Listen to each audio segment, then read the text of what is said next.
The Stadium Heads Sun Belt Stadiums for 2024 episode of the Sports Gambling Podcast Network is brought to you by Underdog Fantasy. You can win up to 325 times the amount of money you enter with their brand new Pick 8. Yes, sign up.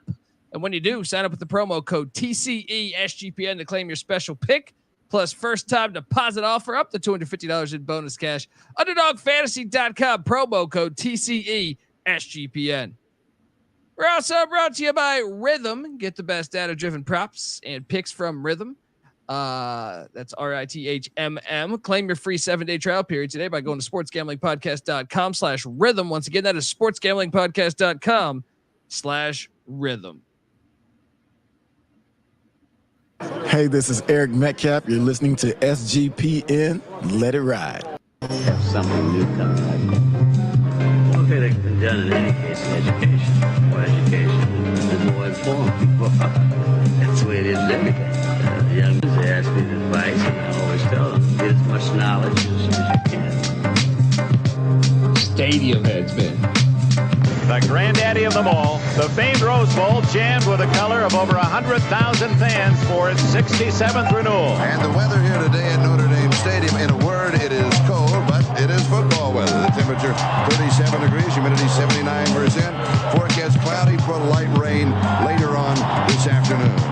The average person doesn't know what a good stadium is. They might think they know what a good stadium is, but they think just, our seats are nice and it's so comfortable. We have a 10,000-inch screen we can watch the replay on while we're watching the game, and we got a waiter coming over to take our orders, right? And there's 20 million bathrooms close to us. That's not what makes a good stadium. A good stadium is the look of it, the feel of it, the history of it, the soul of it.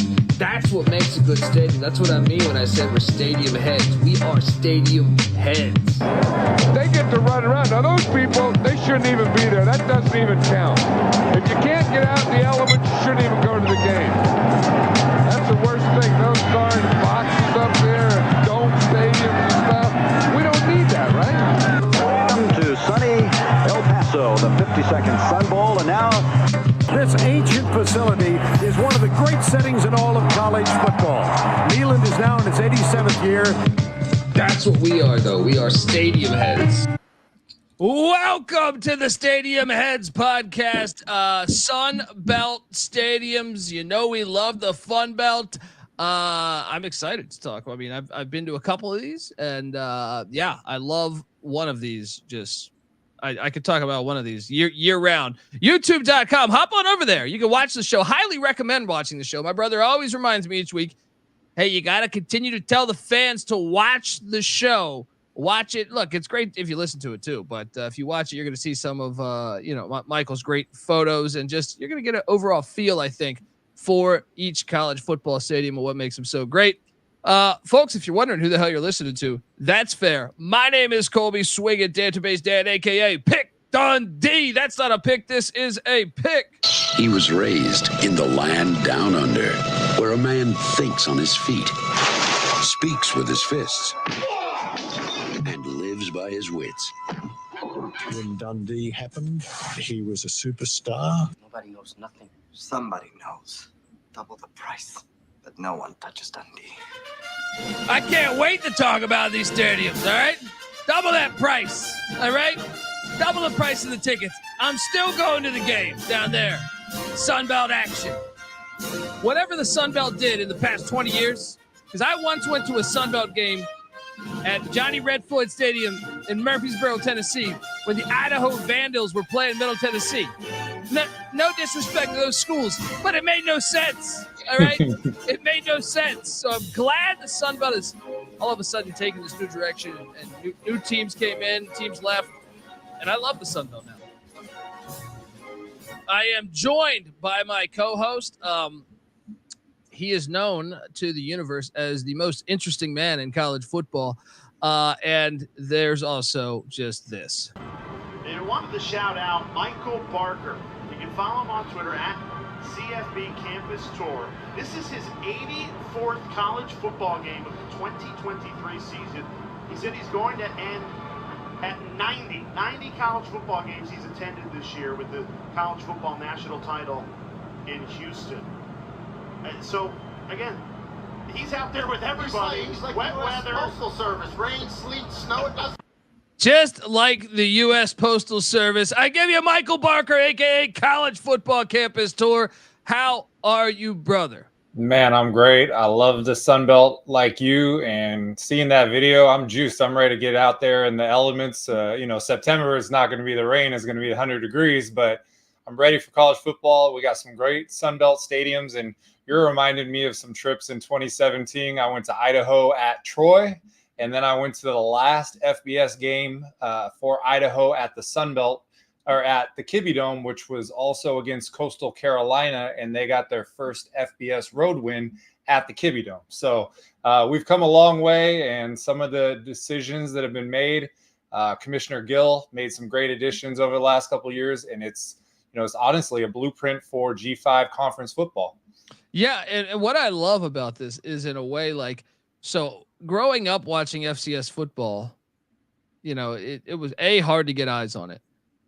You would get the playoffs on ESPN, one of the ESPNs normally. So like Georgia Southern and App State instantly became like watching every game, right? We didn't have ESPN Plus back then. So like anytime you get those playoff games, it would a lot of times like them in Delaware and stuff. I know Delaware's not in the Sun Belt, but Georgia Southern and App, and then Coastal came along, had a good FCS season, the later in the mid 2000s and stuff. But I lived in DC, and I would get the local on my grandmother's black and white TV. This is the struggle back in the day. For some reason, DC with the bunny ears, you could pick up Marshall games, right? I think it was like channel 53.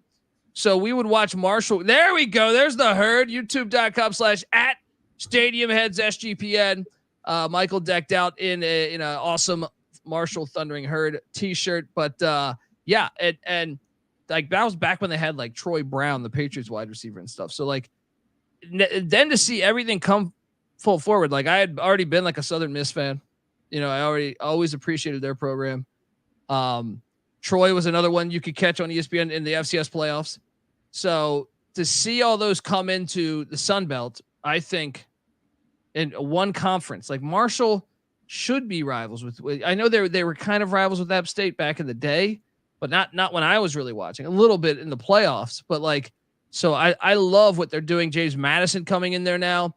What's your thoughts on the overall conference? I think it's unbelievable. It's a crabs in a pot conference. It's hard to go undefeated, go all the way through. That's why I have a team like Liberty going undefeated, and App is getting knocked off by somebody. Marshall's getting knocked off by somebody. But the regional rivalries you have, there's real hatred there. I mean, you go to these games. This is long-lasting, long-standing.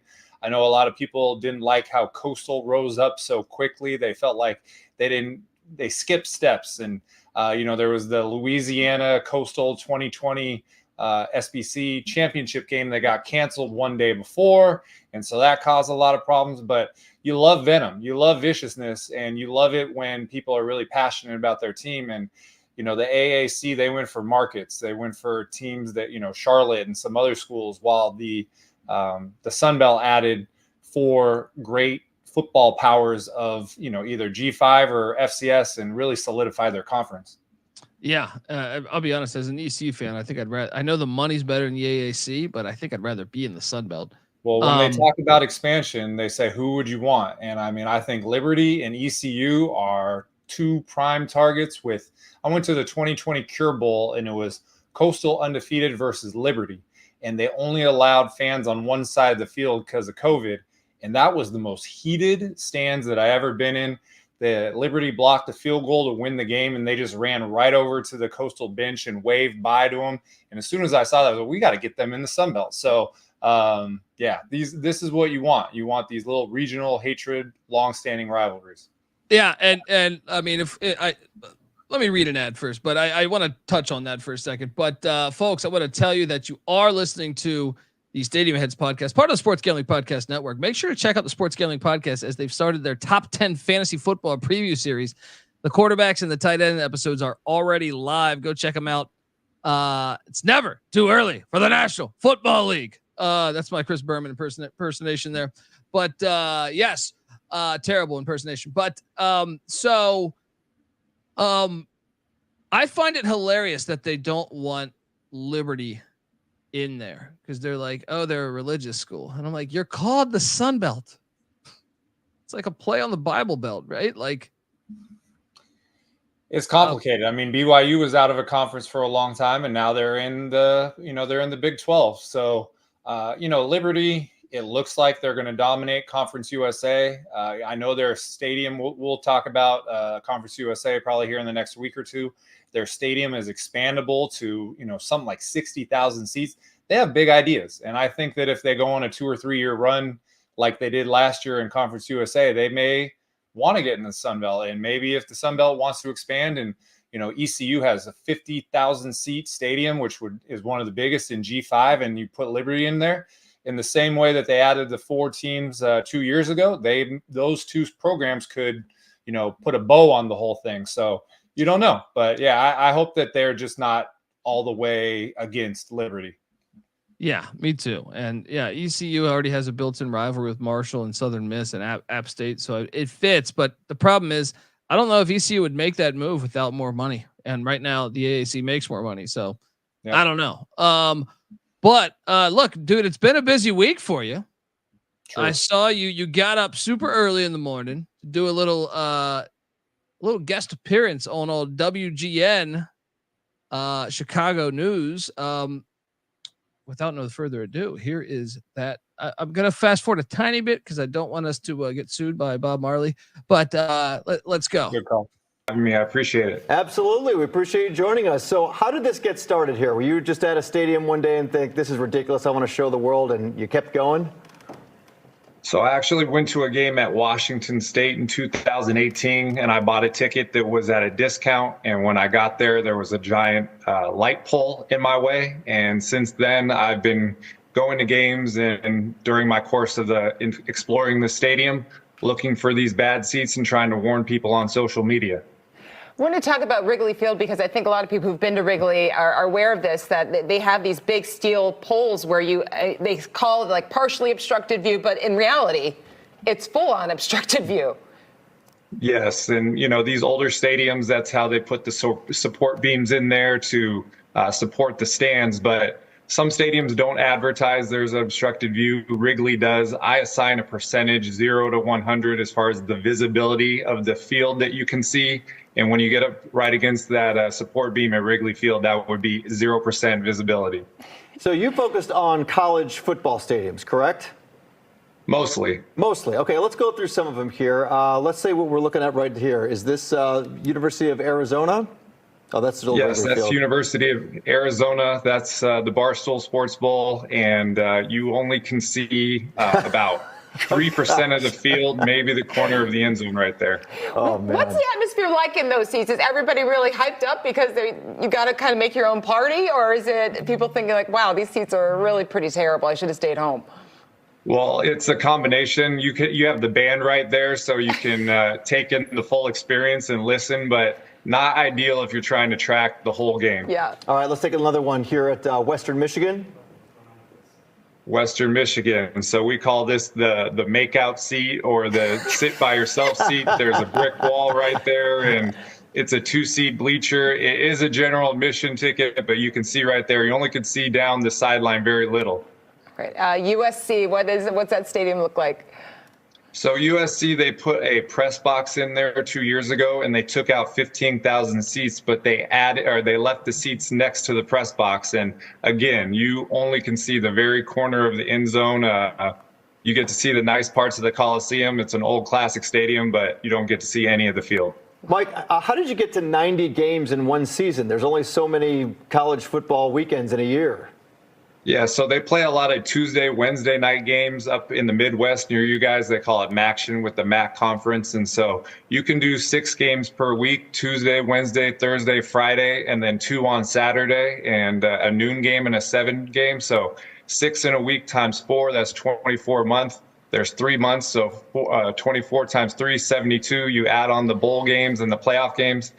That's how you get to 90. Some quick math there. Yeah. Fantastic. Well, you can follow Mike on social media at CFB Campus Tour and listen to his podcast, Stadium Heads. Mike, thanks so much for joining us this morning. Oh, there we go. Shout out to WGN and shout out to the most interesting man in college football doing some I love the fact you're explaining Maction all over Chicago because just maybe they're a pro town. I don't know, but how was that, man? That was great, right? That was fun. I mean, it was 6:10 a.m. local time, so we had to get prepped. There was a little bit of a video delay, so I was just kind of going off what they were saying rather than the pictures, but it was cool. That one of their the host Dan, his alma mater, one of them was Northwestern, so I was hoping maybe we could talk about the obstructed views at Northwestern. And then Lauren, her alma mater is Harvard, and they have obstructed views there. So, when you go on major TV to get, 3 or 3.5 minutes, you're grateful for everything. But it's cool. I joke that, you'll have companies and they'll have all these conferences and meetings and they want to switch it up and they bring in a magician or someone.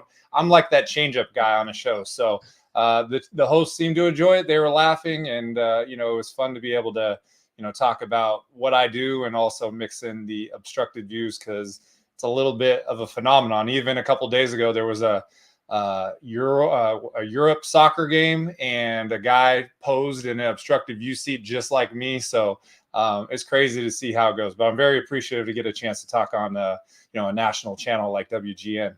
Hell yeah, man. Spread the stadium heads too. Gotta love it. Got the plug in. Fantastic work, my friend. Folks, look, we're going to talk a little bit more about, some other stuff that happened throughout the week before we get to these Sunbelt stadiums. But I want to tell you that the Stadium Heads podcast is brought to you by Underdog Fantasy. Right now, Pick 8 is live. Create entries with up to 8 picks, and Underdog will automatically double flex entries so you can miss up to 2 picks and still win your entry with more picks to make and extra ways to win. The excitement is higher than ever. The best part is you can win up to 325 times your original amount. And yes, they do have college football. And I know it's the dog days of summer, but I've been playing college baseball. I've been playing CFL. So hop on over there. Don't miss your chance to try it out before it's gone with that promo. Sign up. And when you do, sign up with the promo code TCESGPN to claim your special pick plus first time deposit offer of up to $250 in bonus cash. Once again, UnderdogFantasy.com, promo code TCESGPN. We're also brought to you by the Circa. Yes, in Las Vegas, their Circa Survivor and Circa Millions is back. All right. And with Circa Survivor and Circa Millions, they're giving away $16 million in guaranteed prizes. Of course, Circa contests have no rake. Circa Millions pick 5 NFL teams, ATS, each week and compete for $6 million or survive the NFL gauntlet to claim the $10 million prize. Sign up in person at Circa Sports between now and September 7th and use a proxy to play from anywhere. We even have a deal with football contest proxy.com to save you $50 with the promo code SGP. So check that out. Don't have a trip booked for Las Vegas yet before football? Come on now. Ultimate Contest Weekend is a great time to go and hang out because my pals of the Sports Gambling Podcast, Ryan and Sean, will be out there and enjoy some of the open bar events at the greatest sports book in the world there at the Circa in Las Vegas, August 22nd through August 24th. Come on out there, grab a cocktail. All right. All that good stuff. And remember, as always, folks, too, let it ride. All right, we are back. And look, this wasn't it. Before we get to the Sunbelt stadiums, and you could argue this might even be better than going on national TV, depending on who you ask. I think there's a few, maybe Bobby Huggins or something would be down with this one. Look at what the most interesting man in college football was gifted. Now it wasn't, it was their competitor if you're playing on that commercial, but look at this right here. Wow. That was gifted to our friend here, Michael Barker, aka College Football Campus Tour. And I mean, first off, that's a lot of beers. All right. I don't even know if I can quickly do the math on that, but that's like definitely over 200 beers there, I think. Gifted that. And then a nice little comment here. Shout out to Modello because they say, hi, Michael, as the official beer sponsor of the College Football Playoff. Modello is proud to recognize the fight of full-time fans.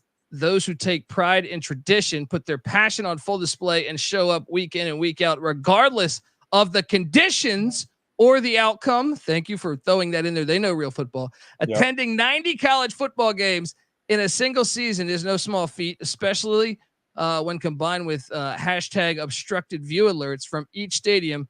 You've proven that you have the mark of a fighter, which is their slogan. This package is a reward for your fandom, and we hope you can take a moment to enjoy some Modellos on us and raise a glass to your hard work before gearing up for another season. This is the gift that just keeps on giving. This is fantastic. How did this come to fruition? You just came home one day and boom, it's there? No, well, first of all, I mean, crazy. A customized certificate right here. They know they're paying attention because they're talking about the numbers of games and obstructed views and all that. So, very much an honor. But I'm mostly on Twitter, but it seems like the professional connections that I make are on Instagram. And so I got a message from Modello, and it was similar to what you see here on the certificate, which was, hey, we like what you're doing. We want to send you some gear. Can we get your contact information? And this all happened very quickly. They talked to me on a Friday. I think I had it in my hands on Wednesday. 8 cases of 24. I did the math as 192 beers. And that was short. Yeah, I'm already down like 5 cases because I've already gifted a bunch to people. And 8 cases of beer will go fast when people them. But I got one here, so we got one to go. And hopefully they keep track, but they said they're going to keep track during the season. Would love a sponsorship possibly, but regardless, to have a major company like that send me this little care package, pretty cool. Yeah. And Cajun Killer says, you're going to talk about the cheapest beer theme or on college football Twitter this week. We need to at some point because that was a lot of good entertainment with BYU milking the coldest chocolate milk in Provo. So gotta love that. Also shout out to Cannabis Capper, says that's Mike on WGN Morning News. That's legit. Damn straight. Thank you. All right. Now look, I mean, that's a great week of promo. That's just a great week of living life, my friend. Absolutely. Yeah. It's hard to top that. I mean, we got, tomorrow is, almost 2 months exactly for the season. And, we're in the dog days, but we could feel it in these kind of little things where, a news appearance, a swag package coming from a company. It makes you feel like we're getting close to football. Hell yeah. So it's time to jump in. Let's talk a little bit about these Sunbelt stadiums. The first school, we're going to go alphabetically, folks. If you haven't listened to us, if you're a first time listener, first off, highly recommend jumping over to YouTube, youtube.com/StadiumHeadsSGPN. But also wherever podcasts can be found.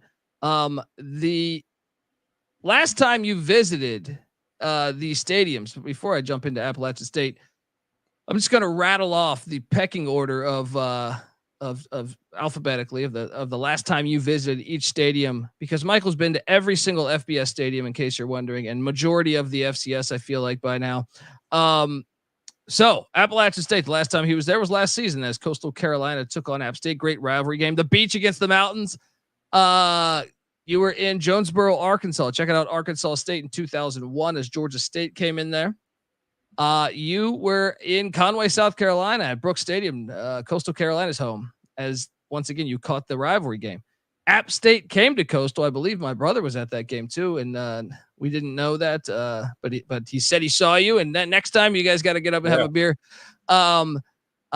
You were at Georgia Southern, Statesboro for that was actually Georgia State at Georgia Southern.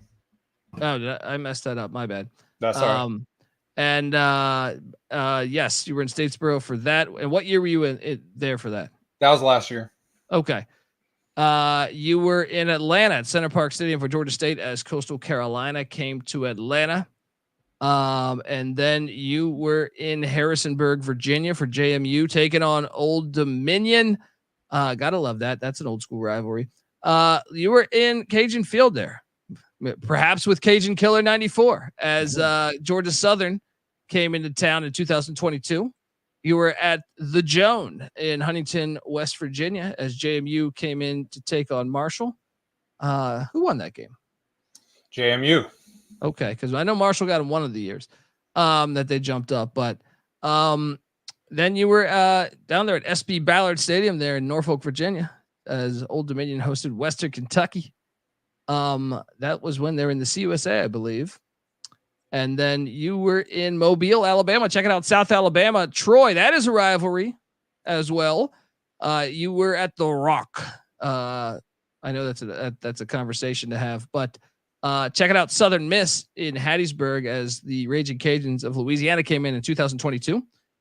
You were in San Marcos, Texas State during the COVID season when the SMU Mustangs came in, and you were in Troy, Alabama as Middle Tennessee came in to check out the Trojans. We had a Troy fan, a little dirt there, says Troy got the best stadium in the Sun Belt. That's the end of the podcast. A lot of good shit talk. And then you were in Monroe at Malone Stadium in 2020 as well, checking out the rivalry game between Louisiana and ULM. So I just messed up that one, but any planned for sure this year? So we always, the reason that I've gone to a lot of these recently is because we mentioned they play the Fun Belt weeknight game. So I'm always looking for those. So App State has one September 19th. That will be my 6th game at Kid Brewer, which is the most anywhere. Let's see who else. JMU has a game October 10th versus Coastal Carolina. I went there last year, so we'll go there. Old Dominion, I haven't been since 2019. They have a Thursday night game against Georgia Southern. I want to say October 24th. Texas State has a week 3 game. They get Arizona State at home, P5 at home. So I'm going to go to that. And then October 4th, Troy has a Fun Belt weeknight game on a Thursday. And I went there for 4 straight years, 2017 to 2020. I haven't been there since then. So off the top of my head, that's 5 or 6 that I know I'm going to this year. There you go, folks. If you know you're going, make sure to hit up Michael at CFB Campus Tour. And maybe you know an obstructed view, or maybe you just want to meet the man, the myth, the legend. All right.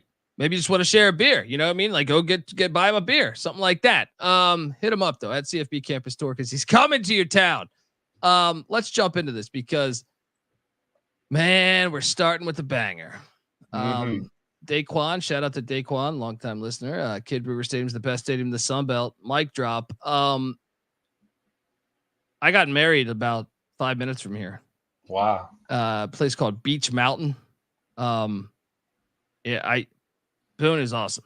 Like, I mean, I went to an App State game. They destroyed ULM, but that stadium, man, I don't know if it gets much better than that. We're gonna dive into the pictures here. I just gotta get us paid one more time. Want to tell you we're brought to you by Rhythm. If you're betting on player props, then you need to download Rhythm. Rhythm is the go-to sports betting tool that transforms complex data into actionable insights, empowering bettors with smarter data-driven decisions. Unlike other platforms, Rhythm's combined advanced predictive analytics with an intuitive user experience, making betting both easy and enjoyable. Rhythm's predictive models were born from the brains of MIT data scientists and quants with over 3 years of data that help drive you to better AI-backed betting decisions. So check it out. Claim your free 7-day trial period today by going to sportsgamblingpodcast.com/rhythm. That's RITHMM. That's sportsgamblingpodcast.com/rhythm.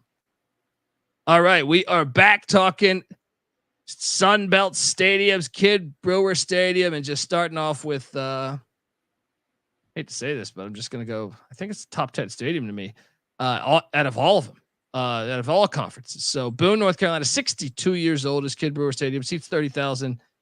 And what game was this one at? Because I know you've been there several times. So this was last year, the Coastal Carolina App State game. It was a grudge match because in 2022 or 2021, Coastal beat App in Boone. And then the year after, App beat Coastal in Conway. And so this was the grudge match, the rubber match, but incredible. Every time you go there, it's incredible. This stadium holds 30,000 people. The record is 40,168. It's been happened twice when they played North Carolina in 2022 and then against your boys, ECU, in 2023. The elevation is 3,333 feet, which is the highest in the FBS east of the Mississippi River. Their record is 263, 77, and 5 history-wise at KBS. A lot of that domination in the FBS or FCS. But I call this place Field of Dreams. You talked about getting married 5 minutes away. We talked in the Mountain West episode about Wyoming and App kind of being comps, and it's true. But this place, Field of Dreams, I don't know how to say it, but this is what's right about college football. Like, this is the feel, and this stadium has grown. It started out at 10,000, and it just keeps getting bigger and bigger. So App State fans are incredible. We've done the best G5 stadium tournament on Twitter. They've won it the last 2 years. So fan base, stadium, great team, tradition. What do you want? What else could you ask for? Yeah. Little Dirt saying high school stadium, just beautiful scenery. See, I disagree. I think this is and beautiful scenery is a big part of making a stadium great. I think the stadium, every aspect of it is great to me. I love the fact also that it's right in downtown. You can just like walk like two blocks and you're at the bar. One of the few stadiums, it's kind of like Neyland in that regard, where you can actually just like walk to a bar. We're like right there. So, I think the stadium, I mean, look at this. It's in the middle of a fucking forest, man. And you got the hill. Everything about this is awesome. To me, it's like I said, I think this is a top 10 college football stadium in general. Like, I'll put this up against some of the big boys. Yeah, and that's where, feel and boots on the ground will even solidify this further. So if you look at I've heard that high school stadium thing. Well, what are the negatives of the stadium? It's not a bowl. There's no place on the corner where you can get high. I have found a way up a hill and gotten permission to take it from above. It's kind of Frankenstein together a little bit. You have a lot of students in the berm. So ideally, visually just looking at the stands, it's not what we would consider, the prototype stadium. But that's where when you walk in and you get that feeling and you see those trees and you're surrounded by the mountains, it will change your mind. And, this is one of the first places where it made me start to think like, this is what I want to do. I want to be around college football all the time. And for people who are just looking at pictures of the stadiums, I highly recommend trying to get a game in there, and it might change your mind. Yeah. I just think it's perfect. You can't draw up like this is, to me, if college football really wanted to nail it and do get rid of these trash NFL stadiums in the playoffs and stuff. I mean, I would prefer just play at home for all the games except the championship game. But if you're going to do neutral, they should just listen to this show and follow the guidance of us, because this is one that would be awesome. Absolutely awesome. They do have expansion in mind. So we mentioned, it holds 30,000, but there have been crowds of over 40,000. In 2022, they had like 6 of their top 10 biggest crowds ever. So that's on the way. And, you talked about Liberty going up. App State, we never know what's going to happen with maybe the ACC having some troubles and them being proximate. So, dominated in the FCS, have done really good as a G5. And, typically the top of the Sun Belt, and they have the environment, they have the crowd. I mean, the town of Boone is only like 18,000 people, and they get 35,000 people at games. And it's not like it's an easy place to access. So it's what you want. It's what you want in college football. I call it Field of Dreams because in the movie, there's a baseball field and a cornfield. It's not supposed to be there. This is the same thing. How can you have this beautiful stadium up in the mountains in the woods? Yeah. So again, boots on the ground. Don't take my word for it. Don't take Colby's word for it. Go as a stadium head, go check it out yourself and see what you think. We think you'll love it. Yeah, 100%. I mean, it's just, look at that, man. Just seen a black bear just coming out of that thing. Look at and that. That's what you want to be in that crowd. So I mentioned this is the shot. There's like an A carved in the grass. Go to the second one, the next one. Oh, okay. Yeah. So you want to be above, like, first of all, you want to walk with those students, but then this is the shot you want. And what I'm excited about for the game on September 19th, I've never been there when the game has started where it's sunny. So one of the first photos you showed was like a pregame shot, and it looks awesome, but I've never got to take a photo at Kid Brewer while the sun was still out. So I'm just thinking of that photo right there, with the light out, the sunset, hopefully a sold out crowd again. And, this is what you live for. You live for these moments. Yeah. Mine was in the rain, which I thought made it even better in a way. But yeah, this stage was perfect, man. Look at that. And obstructed view alert in Boone. Even though it's a great stadium, we do have an obstructed view, which is always, to me, a lot of the great stadiums do. And when the renovation comes, this will disappear. So there's like a caveat on the obstructed views, because this is when we were kind of like still treading the waters of, is it okay to call out these obstructed views? They were very concerned that I was going to point them out, but there's an obstructed view even at a great stadium like Kid Brewer. However, in a couple of years, this will not exist. There we go. Maybe it's because we called it out. I think that's what it is. That's so probably that's probably why. I mean, you already affected their scheduling. You know what I mean? You got them playing Boise State next year. We think that was you behind the scenes. I'm just reporting that. Well, my hope is that when I go there on the 19th of September, I want to get some awards made up for winning the polls, because they did a press release. They did a bunch of stuff. So, hey, let's reward people. And, it's not going to go next to the SoCon championships or whatever, FCS championships, but we want to, it's a reciprocal relationship. We want to thank them for being so, participating so much. So I'm hoping to get some little awards made up that I can deliver to Boone when I go. Hell yeah. Love that stadium. Let's jump on over to Arkansas State, Jonesboro. You see, I called this ASU Stadium because that's what it used to be called. It's still ASU Stadium in my mind. 50 years old, seats 30,406. I heard rumors that Jonesboro used to be I think I've told you this, but it used to be a dry county. But I think I asked you or someone that I know that does a horse racing podcast that's an ASU grad about this, and he's like, no, they got bars all over that thing now. Tell me about your travels to Jonesboro. So I've been to 3 games at Jonesboro. It was Indian Stadium when it started, and then it was ASU Stadium, and now it's named after a bank, which we don't like. But this stadium has improved a lot. Even in 2014, 2015, there was a major renovation, and I've done these transformation tweets showing the progression. And the last 10 years, this stadium has really changed and become a remarkable stadium. The press box looks really nice. They have the waterfalls in the corner of the end zone.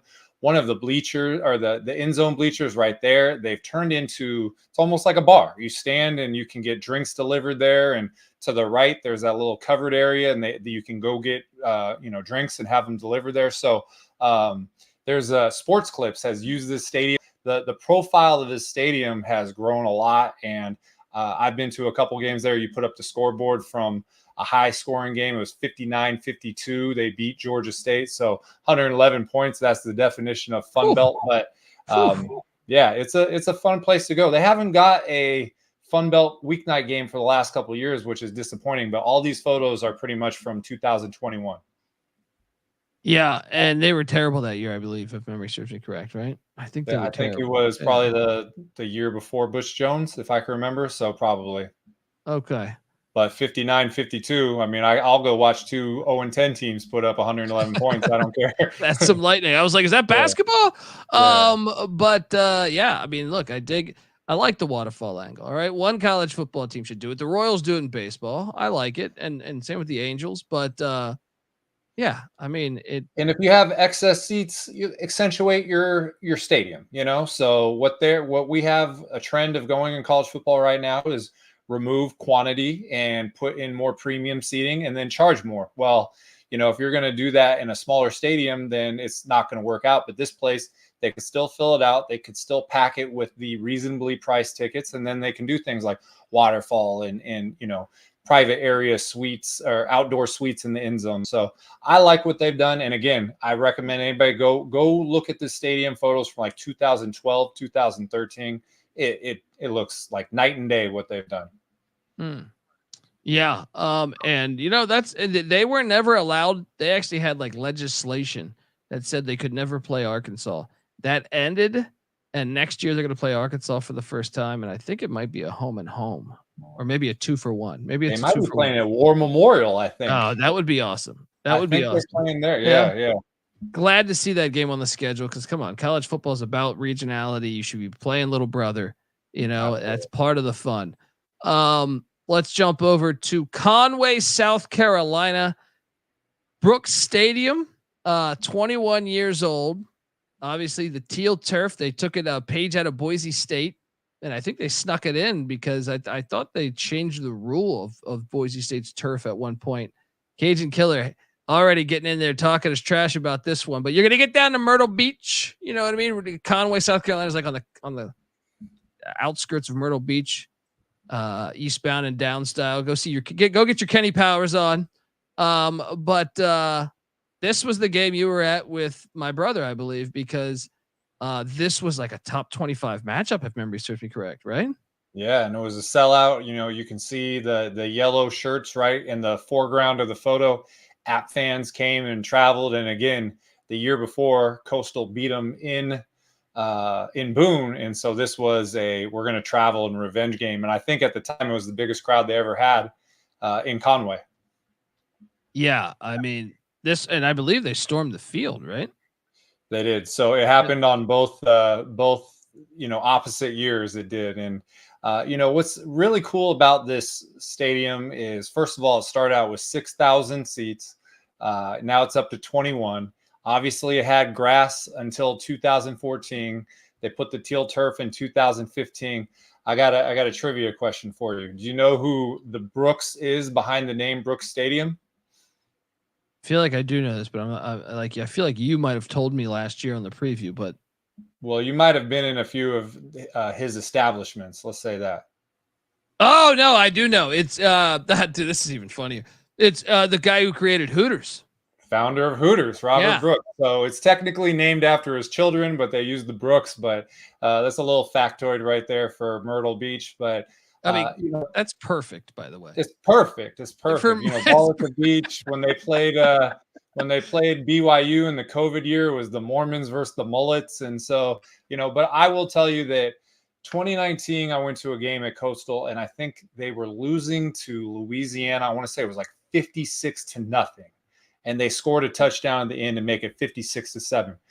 Go back the next year and, they go undefeated and they win at Louisiana. And then the year after that, they have Kansas. During the COVID year, they beat Kansas in Kansas. Then the next year they had Kansas at home and they won that. And the profile, BYU, they beat BYU, remember? They beat BYU. And so the leap that they've made in a short amount of time, I mean, Coach Chadwell obviously had a lot to do with it, but this went from a program who was FCS with a grass field with 6,400 seats in less than 10 years, 21,000 seat stadium, ranked in the top 25, defeating, P5 teams home and road. So, last year it wasn't as successful as the previous years, but they have become a legit G5 program in a short amount of time. And, if you can make it happen at Conway, South Carolina, you can make it happen in a lot of places. So I think people should be inspired by what they've done down there in Conway. Okay, I got a lot to say about this one. It's perfect for Myrtle Beach, yes. Right? And now my only demand would be their cheerleaders should all be Hooters waitresses and have John Daly on the sideline signing autographs. All right, because I think what they say that can be arranged, I believe. Hopefully, I was at a Hooters in Daytona Beach, completely hungover, 20 years ago, and some guy comes up to me and asks if I want to buy one of his gloves, right, as signed gloves. And I'm like completely hungover. And then it takes me a minute to realize, because I'm like, no, like, who the fuck are you, dude? Get out of here. Right. And then the waitress comes over and says, oh, John's drunk again. And she goes, you know who that is, right? And I go, no, who's that? She's like, that's John Daly. And I'm like, get the fuck out of here. But he had a deal with them. He had some type of deal with them, at least at Daytona Beach, according to this waitress, where he could just sit in there and drink and eat for free because he had done a commercial. So he was like bothering everybody, selling his autographs. But so get him on the sidelines. And one of my favorite moments, they used to have a coach. So it was Jamie Chadwell. Before that exactly where you're going. Yeah. Before that was Joe Moglia, and before that was, I believe, was it David Bennett? I believe was his name. And he gave us this gem. And this was not that long ago, folks. This was like within the past 10, 15 years. Trying to get our two boys ready to carry them to golf tournament for practice, right? 12 cats live across the road. Our door's open. Screen's broke. We need to get a new screen door, but the screen's broke. So you can come in through the screen, but you can't get back out of it. I turn and look, there's a little kitty cat in our kitchen. So I said, what are you doing in here, little kitty cat?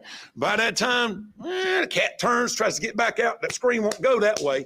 Cat starts going, meow, all crazy. And I told our players, we need more dogs. Bo's barking in the back. I have to go shut Bo up. Mel's like, what's going on? I said, there's a cat in the house. Cat in the house? I said, yeah, there's a cat in the house. So I told our players, I tried to let it out the front door. Meow, meow, the cat's still going crazy in there.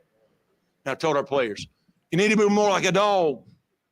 Can you imagine you're getting ready to play a game and that's what he tells you? I'd be like, what the fuck are we talking about here? What with Bo? Who's Bo? I got no idea. You got a cat in the house. What the hell? Terrible analogy. Hilarious post-game or presser from David Bennett. We need to get him back on the sidelines. I think he's at like a community college right now. But everything about, ever since him, because he was when they were in the FCS, everything about this school is hilarious. It's just perfect. Yeah, it's like the eastbound and down of college football. And that inadvertently he inspired that. You got that dog in him, and we want dogs, right? He kind of emphasized that because that's all you hear now is you want dogs. So yeah, it's fun. I have a lot of friends at Coastal. I got to hang out with the students there. And it's they call it ball at the beach, even though it's about 15 miles from the beach, Myrtle Beach, but it's exactly what you're talking about. And, for a program that just started in 2003, I mean, we're only talking about 20 years of football history. Look what they've done, and they're proud of it. So, you talked about Arkansas not playing Arkansas State. I think obviously talent-wise, South Carolina and Clemson have superior talent, but they're not, calling up Coastal and say, hey, come play in our stadium, so but yeah, I agree. The vibe matches the town for sure. They should get that be more like a dog, right? As on the sound drop of the stadium on like a third down, they should just play that. Be more like a dog, and the fans get all crazy. Come on. Talk when to me. They play Georgia State, have them do the cat meows there for the Panthers. We need to do that. Yeah. So I'm saying, hey, whoever's in charge of the athletic department there, dial 1-800-PICK-DUNDEE. I got you covered. This crowd is awesome, though. This is it looks like maybe they have a bar or something up there. I haven't been to the stadium, man. I got to get there. So that's a field house there. It's named after Josh Norman, who, Washington Redskins defensive back, Carolina Panthers. So he was an alum there, way before we knew about him, the program in the FBS world. But they added a second deck on the visitor side to expand it even in the last couple of years. So this was a blackout. You can see all the students wearing black shirts there. They got the teal color, and one of their other colors is bronze, which people don't know, but you can see the end zone there has got like a bronze color. But, we have some different colored turfs in college football. You mentioned Boise. We got the Inferno at Eastern Washington, the red. We got the stripes at Central Arkansas. So you want to bring attention. You want to do something unique. This is what it looks like. And Eastern Michigan, one of my favorites. With the gray field too. So yeah, there's a space for this in college football. We don't want all our fields like this, but we can have a couple. Yeah. I mean, it's just everything about this one is hilarious and fun to me. Like their whole football program is hilarious and fun. I know Cajun Killer hates them, but even that makes it fun. Like to me, from a guy that just covers it nationally, that's like, hey, that makes it fun to me. It's a fun place to go. Yeah, absolutely. And man, now this stadium, I would like to see. I know you've been doing this series on your Twitter at CFB Campus Tour, where you do the before and after. I think you did Oklahoma earlier today. Yep. I would like to see what this stadium looked like, say 15 years ago compared to now. So I have one from a couple months ago. Maybe I can put it back out, but it when it's just the home side and just those bleachers and a little bit on the roadside, and it's grass. And, it's really changed, but we could put that on Twitter. We can either retweet it or refresh to put it back out there. Yeah, we'll do that because I find, and that's the baseball stadium. They have a great baseball program. They won a national championship not that long ago. 2016. Yeah. Right there. Conway, South Carolina. Get yourself over there. I love it. So you got to go on the turf, I take it there? Yeah, I'm always trying to, bring everybody the inside stuff. And so Coastal, they always take care of me down there. Joe Cashin, play-by-play guy, just retired this year. So happy retirement to Joe. But, the Sun Belt, I've said that the G5 football is the sweet spot of college football. They do play some big time ball, but they also appreciate the coverage, and they know that you can shed a positive light on their program. So, App is taking care of me. A-State follows me on Twitter. Coastal follows me on Twitter. They take care of me. So you want to have fun. You're mentioning not just fun in Conway, but if you want to have a fun college football experience, the Fun Belt, it really personifies that name. Yeah. Folks, absolutely fantastic stuff. Folks, I see almost 700 people watching this thing live. If you could hit that like and subscribe button, we'd be very grateful. YouTube.com/@StadiumHeadsSGPN. Because I got it out on like 3 or 4 different feeds right now, just because it's just, we just started this podcast. Eventually, we're going to veer off all those feeds and just be our own. So hop on over there, subscribe. Please tell a friend if you can. Stadium Heads podcast available wherever you get podcasts. But obviously, the visual side, I think, is the better way to listen to it or view it. But yeah. Anyway, I love what they're doing here, and let's move along to Paulson Stadium. I want to shout out my guy Clay, who does the listener on our the College Football Experience podcast that I host. That does the first down chains there for them at home games. So if you ever see them get a questionable call, I can direct the hate to this guy's Twitter account. But no, Statesboro, Georgia, Paulson Stadium. It's been there 40 years, seats 25,000. Tell me about your travels to Statesboro, because man, for a while, when it was Paul Johnson, I just did a deep dive on Paul Johnson stuff. I was previewing Hawaii, and he was the OC of Hawaii for a while. When it had some great years, man. I think in '92 they were 11-2. They had beat like 4 or 5 Power 5 schools, and then the year after that, I believe he left for Georgia Southern, where he had this amazing run with the other Adrian Peterson running back and FCS national championships. But then after that, it was Jeff Monken, who's now at Army, and then Chad Lunsford, and it was just they were fucking up teams, man. They beat Florida without throwing a pass in the swamp, and they almost beat Georgia. Took Georgia to overtime in Athens. Tell me about your travels here, man. So I love Statesboro. They are another city school that have treated me very well. I went there. Well, first of all, the Irk Russell just founded this whole school. That he was the defensive coordinator in 1980 Georgia, and he had an opportunity, made this place out of nothing. They founded it in 1984. The nickname of this place is the prettiest little stadium in America. He created the lore of Eagle Creek, where the students go in, and he had a jug of water from Eagle Creek that he would pour on the goal line and say that other teams couldn't cross it. Their school buses, they had just public school buses donated to them in the beginning, and that's how they found it. So, but what they've done is they've made this a dump. There's the school bus right there. Those are from to reminder of the humble beginnings of the program. But 193-41 is their all-time record at this place. Playoff record at home, 33-3. You mentioned Paul Johnson with a couple national championships. Irk, I believe, had 3 or 4. He's not eligible for the Hall of Fame because he only coached 8 years, and all that shit needs to go away. Yeah. So yeah. I went to the Hall of Fame last year, and I snuck in a photo, and my friend Daryl Lynn, she mailed it to me.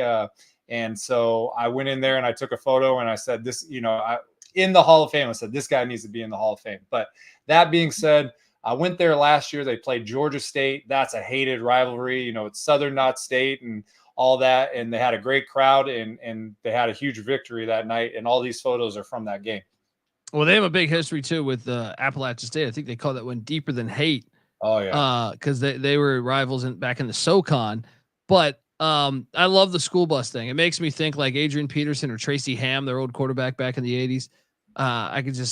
It's almost like the Happy Gilmore thing. Oh, meet me on the 19th. Go ahead. No, I was gonna say, meet me on the 19th hole. I don't want to know what's happened to the back of that school bus, but I bet you some things have happened. What were you gonna say? Well, they have a tradition, and I know when Coach Lunsford was there that they would drive through the tailgates with the players and the coaches on the bus on the way to the game. And it was just a cool thing to be able to greet them. And, they wave at you if they recognize you. And so, yeah, I mean, another fun place. We talked about so much about Conway and Coastal Carolina. This is another fun place that you wouldn't think Statesboro, but it's a lot of fun down there. Yeah. And what look, it's always good to have a grassy knoll if you don't assassinate a president. But I mean, it looks good. It looks. I dig the fact that it's like, because sometimes you take your family, you got to look. I have a son. He's not at the point yet where he's interested in football, so it's cool that you can still go enjoy the game and he can do some somersaults on the ground. Yeah, they got that at Cajun Field. There's a couple places where they have it too. So I agree. You want to. Yes, you're intense and you want to watch the game, but having a little bit of room to walk around is pretty cool. And the stadium is easy to navigate, throughout. And, it's changed a lot too. There's like an athletic complex in one end zone. There's a suite that they've added in the other end zone. They've added a second level. So if you go another one where I would say it's a theme for this whole episode, if you go look at some of these photos of these stadiums in the beginning, they look nothing like this. So yes, they're 25,000. Yes, they're 30,000. But before they were 6,000 and 12,000. So, but it's a fun place to go.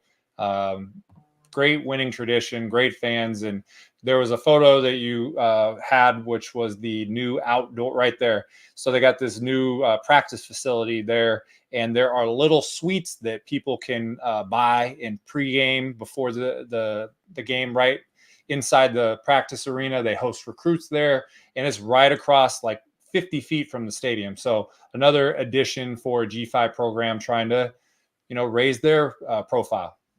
And I want to mention that that's awesome. And if you're inspired by Michael's travels, I mean, I have a thing with my brothers I've been doing for years of just going to random, my brother and my friends and other people I grew up with. We go to random college football games scattered through America. We don't do it like Michael, but we'd like to, because that's why, he's a fucking rock star, is because he can go to 90 games in the season. But if you're just trying to maybe say, hey, besides my own team that I always show up to, whether I'm an LSU fan or whoever, I'm going to start, picking some spots where I want to go to games. I haven't been to the stadium, but I can tell you this. What we do with my brother and stuff, a lot of times we try to pair it with where you can spend a couple other days. So like we went to Boise, right? And we enjoyed the Boise game. And then we went to Sun Valley for a couple days, right? Savannah, Georgia, I believe, is like 45 minutes from Statesboro. And that is a very cool drinking town, and it's just a cool town to go to. So you can pair that with both and be perfectly fine there. So make sure you thank old Pick Dundee here for that little advice. But there's a bunch of those scattered throughout college football that I would highly recommend. These photos, by the way, I dig them. And I see some trees back there. Always great to have some shrubbery with your stadium. Yeah, and it was I went there in 2020 during the COVID year, and there wasn't much of a crowd because of obviously the restrictions. So this was a Thursday night game, and we've talked on about other conferences. When you play a weeknight game, expect a smaller crowd. This was sold out. I mean, look at this crowd, and they came out on Thursday. Yes, it was a rivalry game, but all the excuses in the world to not be there for, I got to work and I got all this other stuff. So they showed out, and they show you that even a weeknight game, you can sell out a G5 stadium, which was very impressive. Yeah. And a nice little water tower going on, Georgia Southern style. Yeah. Just with the clouds and the sun setting. So that's kind of what the campus tour element of the travels is. Go to a game, like you said, stick around, go to some of the tour stops around and the tourist attractions, and just cruise a college campus. Nothing better than that. Let's go. Let's talk about those rivals, though. Center Park Stadium. Wait, that's where Terry Pendleton and Fred McGriff and Dale Murphy used to hit dingers. Georgia State. Once again, what I dig is starting up a football program. You've seen UTSA, Coastal Carolina, Georgia State. Out of the Blue. Charlotte, another one. I dig it. Now, originally they were playing in the Georgia Dome, which I thought was horrible. Thought it was just like, glad to see they got their own stadium, even though it's kind of a, an old baseball stadium, even though they made it its own. It's 28 years old, seats 24,333 people. Tell me about your travels to Atlanta for Georgia State football. So I've been there for 2 games. One was the COVID year. They played ULM. That was a 2-for-1. I also hit a South Carolina game at night, and Columbia is about a 2-hour and 40-minute drive. And then 2 years ago, they had a weeknight game against Coastal Carolina I went to. The history of the stadium is very interesting. You mentioned that it was where the Braves played. This was originally Centennial Olympic Stadium. So they built it for the Olympics, and it held 85,000 fans. That's what it did. And then after the Olympics were done, they turned it into Turner Field, and they reduced it from 85,000 to 49,000. And the Georgia State played in the Georgia Dome from 2010. That's when they founded their program, to 2016. They moved over to the stadium in 2017, and now they own it on their own. What's really cool about this place is you can see the Atlanta downtown skyline in the background, which makes for great photos. Those roadside bleachers right there, those little, they're set inside the outfield wall in right field. Those things are right on top of the stadium. You can kind of still see the outline for where home plate was in there. So the downside is they tarp off the entire upper deck, so you can't go there. I got up there just because I had a credential. So, is it ideal for a program? It's not an on-campus stadium. It's a converted baseball stadium. No, it's not ideal, but where, what they've accomplished in a short time, 2010 founding your program, to this point, I think they're making strides in the right direction. Yeah. And they got couches. They gotta love that. So yeah, I mean, there was nobody sitting there, and I think these are one of the upgrade seats. So we'll take a break and go sit in a leather in zone suite if we can. Here's my one thing I'll say is that they need someone now. Sean Elliott was their coach. He left to be South Carolina's tight end coach this year. Yep. I had lobbied before Deion went to Colorado. I didn't know that a P5 would take a shot on Deion with such a short resume, but I thought everyone should.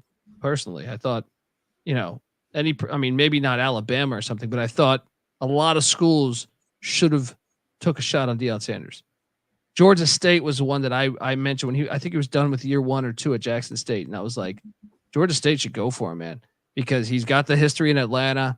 He would just be exactly what they need to ignite that program.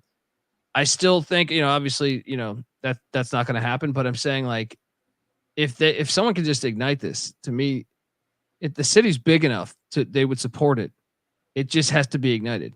You know what I mean? It's just sitting there. I know a lot of the games, they don't draw a big crowd right now, but all it takes is one coach. You're in Georgia. There's so much in-state talent. I don't know, man. I just think there could be a sleeping giant. No, definitely. And, the Mercedes-Benz Stadium, which we don't like, but there's giant games that are played there all the time. I went to the Celebration Bowl. FAMU beat Howard for the HBCU National Championship. The week 0, they usually host an opener game. I think, I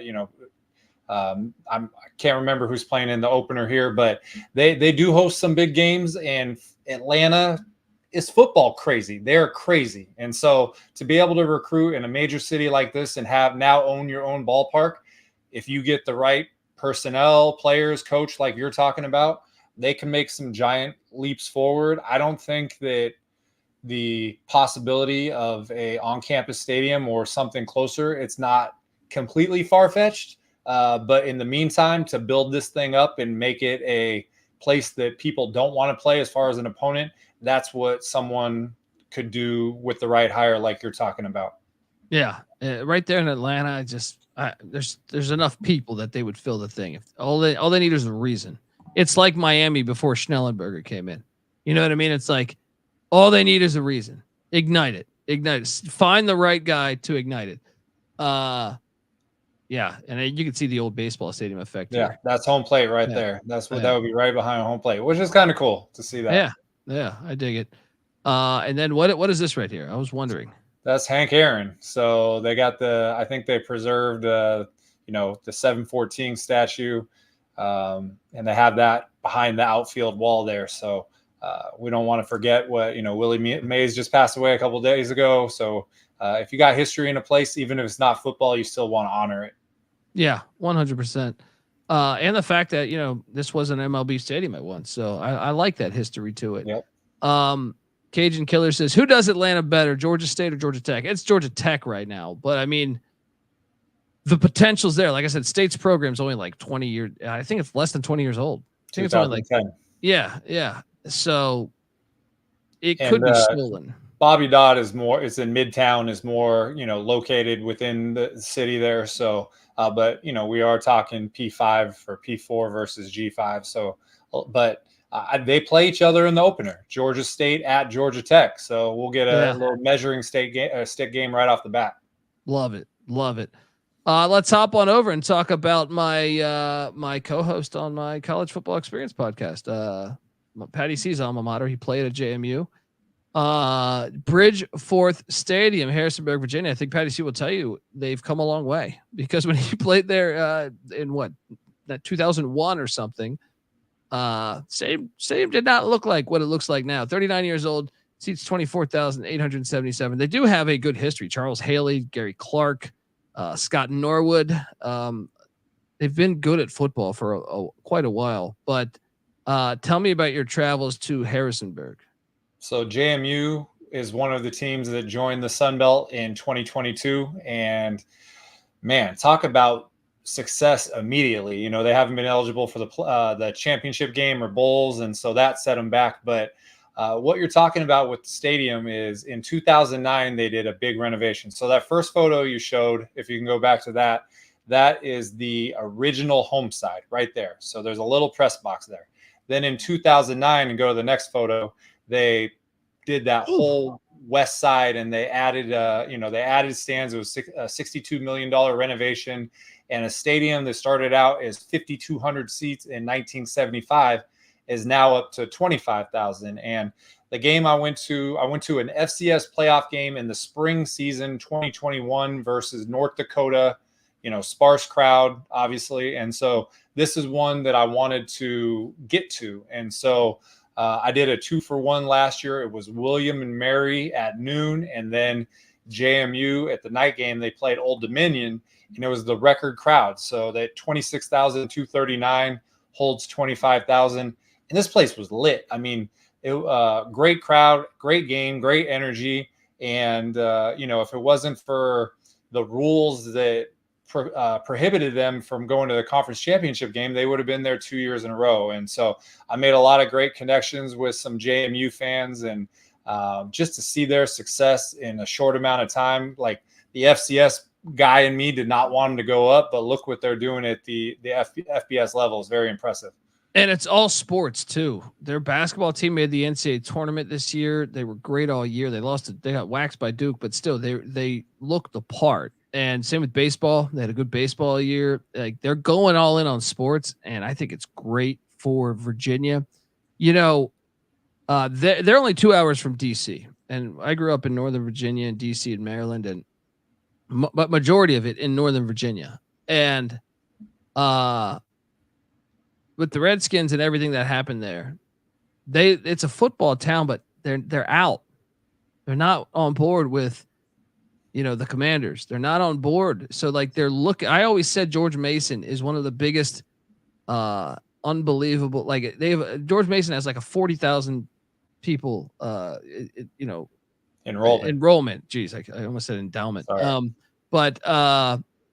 And they it's amazing they don't have a football team, because you could steal the town between Dan Snyder, between the name change, between all the stuff that's happened with the stadium. Everyone's out for the most part, like my buddies that I grew up with and stuff that were diehard Skins fans and stuff. They're just like, So JMU is 2 hours away. So, and it's a big school. I think they're stealing some of that crowd that you would think they're just looking for a football team that they want to root for. My brother went to the App State game last year. He said it was awesome. The App State JMU game was a phenomenal game. App State ended up upsetting them. but overtime game. But yeah, this shot is awesome, by the way. This is the ODU game last year right here. Yeah, it's the ODU game. So this one, with the band, they have a tradition of throwing these ribbons after they score. So, I got to do that. A member of the band gave me, a hat and a couple other things, like a band hat and some swag, which was cool. But this whole, you mentioned his experience. You go there and, the sleeping giant, we hate to use that, but they are legitimately jumping levels like very quickly. They won an FCS championship, and now they're finally eligible this year to play in the conference championship game. And, I think that most people would agree that if JMU went 11-1 and won the Sun Belt, and Liberty went undefeated and won the Conference USA, they would probably put JMU over because they have a harder schedule. So a lot of opportunity there, and they have a ton of momentum.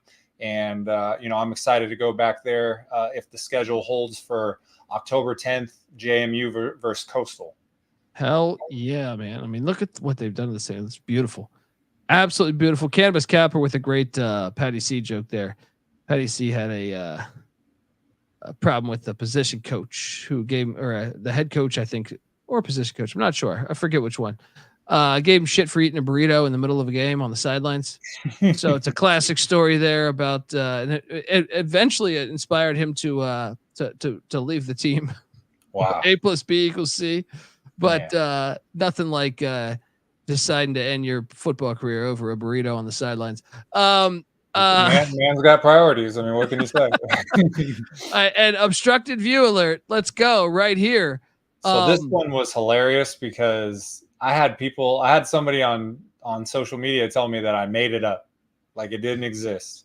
And there's people. So I don't know if there was also a side photo. I don't know if you have that one up there, maybe not, but there you go. So I had to prove that there was a seat number and it exists because someone accused me of making it up. And there's actually, so this happened in 2009. They did this edition. So this is not like a renovation that happened 45 years ago. This is recent, and they did that. So there were people who were JMU fans who reached out to me and they said, I didn't even know that existed. So that guy with the puffy hair right there, I asked him to take my photo and he helped me out. And it was, he had no idea who I was or what obstructive views, but he took the photo. It was helpful. But, this is one that we assign a percentage to how much of the field you can see. You could probably see about 18% of the field, not very much. So, but they sell it. It's got a seat number, and we gotta document it at the stadium. Absolutely hilarious. Absolutely hilarious, folks. Look, before we get to the next Sun Belt team, if you're on YouTube, stay put. Everything's fine. If you are on the audio side, we're going to conclude this episode, but check out the B side where we're talking about all the other teams. I know Cajun Killer's in there. He wants to know about Cajun Field, Lafayette, Louisiana, Monroe Stadium with ULM, the Joan in Huntington, West Virginia. We're going to talk about all the rest of the Sun Belt stadiums, the Rock in Hattiesburg, Texas State, all that good stuff. Check it all out on the other episode. But make sure you subscribe to the Stadium Heads podcast. And once again, wherever podcasts can be found. And if you can jump over to YouTube, youtube.com /@StadiumHeadsSGPN, and make sure to give Michael Barker a follow on Twitter at CFB Campus Tour. I'm also on Twitter at the Colby D. This is the Stadium Heads podcast. A-side, you better start thinking about yours. And we out of here. All right. We are live on the Stadium Heads B-side here as we're breaking down Sun Belt stadiums. If you're just tuning in, make sure you check out the A-side where we went through alphabetically Appalachian State all the way to James Madison. And now we plan to tackle the rest of the Sun Belt. But go listen to that episode. We not only do we go through all those, we have Michael's appearance, aka College Football Campus Tour, at CFB Campus Tour on Twitter. His appearance on WGN Chicago Morning News, talking about obstructed views and college football travel and everything that's great there. And also Modello. Modello had the beer company, yes, has reached out. There you go. He's drinking a Modello right now. Shout out to them. But go check out the beginning of the A-side for some great stories regarding both of them. But now we go back to our scheduled programming here as we jump over. By the way, what is this? This is is this every stadium that not every stadium, every game that they do this? So it's the students dressed up as James Madison, and I didn't know about it. It makes sense, but I'm telling you, I want to dress up as James Madison when I go next year. So I showed. It's funny because students have, I would say the majority of students in colleges have seen obstructed view photos. And so, I go up to them and kind of try to explain who I am. And then when I show them the obstructed view photos, they're like, oh, we know who you are. And so, you ask them to take photos and it's cool. It just adds to the vibe. I know at Boise State, they got the Elvises, and at JMU, they got dressing up as the 4th president of the United States, which is kind of crazy. Which is perfect. If George Mason starts a program, they could have battles of this. It's perfect. And they're not far apart. And James Madison, famous for saying, if our nation is ever taken over, it'll be taken over from within. There you go. Yeah. And hopefully that's not prophetic right there. Yeah. I was regarding this stadium, perhaps, and the fans, but yeah, that's fun to think about. Yeah. The stadium's fire, but let's jump on over to Cajun Killers is his boys. Louisiana Raging Cajuns. Love that logo. That logo is fire, man. Cajun Field, Lafayette, Louisiana, 53 years old, seats 41,265. Look, I think I talked shit on Twitter once, not about Louisiana, but just about how great App State Stadium was in the Sun Belt, and a large amount of Louisiana fans clap back at me, and more power to them. I love that engagement. It shows me you care. But I'll say this: is this a COVID game? Because the crowd's not much. This is a weeknight game. Yeah, I think this is 2022 versus Georgia Southern. Yeah, I mean, I dig the stadium and I dig their fans' presence online, but come on, you got to do better than this. Well, this is, I don't know what point of the game it was. I mean, it wasn't a sellout, but I will tell you, first of all, this is the real swamp. Okay, we want to make some clear lines here. There's the App State and the SMU or a Southern Miss with the Rock. We'll talk about that. But they started calling this place the Swamp in 1989. Florida called it the Swamp in 1991. This place is actually 2 feet below sea level. Obviously, Louisiana is known for swamps. There's a high, or what am I called? To get rid of the water underneath the stadium. I'm having a levee. No, no, just like a drainage system underneath the field to take care of that. And so, they're doing a lot down there.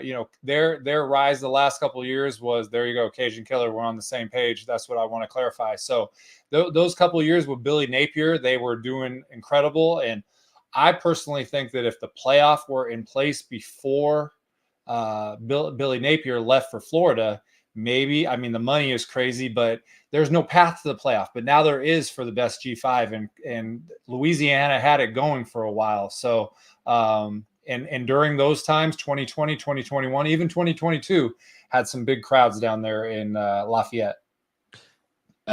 Look, Cajun Killer, I have the answer. Michael Desamoreau, who I know, former player there, he's their head coach. He's actually a pivotal year. Not sure he's going to make it if I had to place a wager. But there's this guy who won a national championship in 2019 that speaks like only one other coach in the history of, not the history of college football, but Ed Orgeron is the answer. Wow.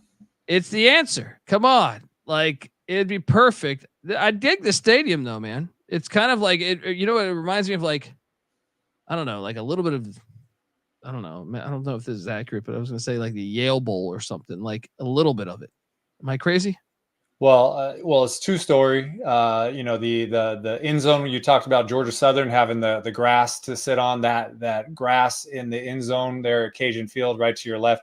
Kids are playing on that all day. They're sliding down. It's a cool place because you can walk around the whole time. I will say that there is a major renovation going on right now. I don't fast forward to a photo or two if you can get the home side. Let's see. So that whole home side, the upper level is getting knocked down, and they're putting in a big press box, suites, updating it. I mean, the stadium was built in 1971, has 41,000 seats. So it's the largest Sun Belt stadium. They're going to reduce capacity and they're going to improve it a lot. So this upcoming season, it's going to be a construction zone, but after that, it will be ready. The only downside is that the new name of the stadium is going to be Cajun Field at Our Lady of the Lourdes Stadium, and it's named after a hospital nearby. They made a 15-year, $15 million deal for naming rights. So, money's not flowing at all of the G5 schools, so we know it's going to help. To us, stadium heads, it's always going to be Cajun Field, but they are investing in their facilities. Brian Maggart's the AD. I've met him a few times. He's a good guy, really cares about the university, and it's off the list for visits this year just because it's a construction zone. But when they get that thing done, hopefully I get a Fun Belt game, and I look forward to being back there in 2025. Hell yeah, man. I dig the photos. I like that photo, though. It's a great photo right here. Oh, it's fun. I mean, you just imagine yourself sitting on the hill, chilling, watching the game. And, when they play a rival on a Saturday, there's a much bigger crowd. We're talking about, late October on a Thursday. Not every place is going to fill it out. And Cajun Killer saying home of the cheapest beer. Respect right there. And they actually, in all the Twitter wars, they have the $2 Natty Lights. So they trumped a lot of people, which is cool. So you talk about Conway. Lafayette is fun. They have a really good baseball team, a baseball program. Their field is not too far away. So there's another one. Like, go to Louisiana. There's a ton of FBS schools right nearby. Lafayette is a fun place. So there you go. Cajun Killer. We're on the same page again. And look, I love the $2 beer. I don't understand why a lot of these stadiums, like I was watching the Chicago White Sox play the other day. I shit you not. There was probably 7 people at this game. Like it looked. I remember. Is that the one? Yeah, the guy ran on the 2 outs. Yeah, yes. I saw that. Yeah. And I'm just like, why would you just not? Like, okay, I know you can't just say everyone come in free, because then people it'd be like Black Friday where people are just fighting over shit. I was in here first, but what you could do is offer amazing drinking deals, and college kids would go, or like. They would, not even college kids, like normal people would go and say, hey, cheap drinks. I never understand that. I never understood like the $20 drink thing. I can't wait for that Tulane game, by the way. They're hosting Tulane this year. Perfect spot. That game should happen more. Fireworks in the end zone. Gotta love that. And I dig the stadium. I want to see them back, nationally relevant again, because they deserve it. And obstructed view alert.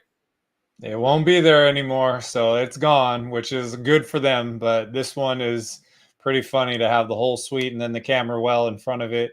But yeah, this, I'm keeping an eye on the renovation. And again, the Sun Belt, anybody could pop up, is very competitive. And so they ruled the conference the last 2 years with Coach Napier there. And, that was at the same time when Coastal was going with Chadwell, and then they both leave, and that opens up a spot for Troy, and that opens up a spot for JMU, and then Signetti left JMU, and Sumrall left Troy for Tulane. So it's always constantly changing. So it's very competitive, even, and Louisiana with a couple moves can be right back at the top of the conference. With the amount of talent, not only within the state, but they're surrounded. Memphis isn't far away. Mississippi's right there. Texas right there. Come on. They got to be good. Let's go. Let's get the program rolling. Folks, before we jump to the next school, I want to tell you that you're listening to the Stadium Heads podcast, part of the Sports Gambling Podcast Network. Make sure to check out the Sports Gambling Podcast as they've started doing their top 10 fantasy football preview series with quarterbacks and tight end episodes already live and available to listen to. It's never too early for the National Football League. So check it out. Sports Gambling Podcast.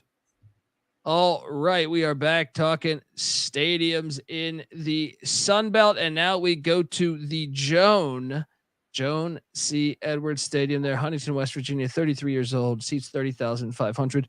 So I was out here, I live in Los Angeles. At about 12 years ago, I was at UCLA taking screenwriting courses, and my teacher was a Marshall grad. And I was impressed that him and his buddies, first off, he was rather old, like probably in his 60s, if I had to guess.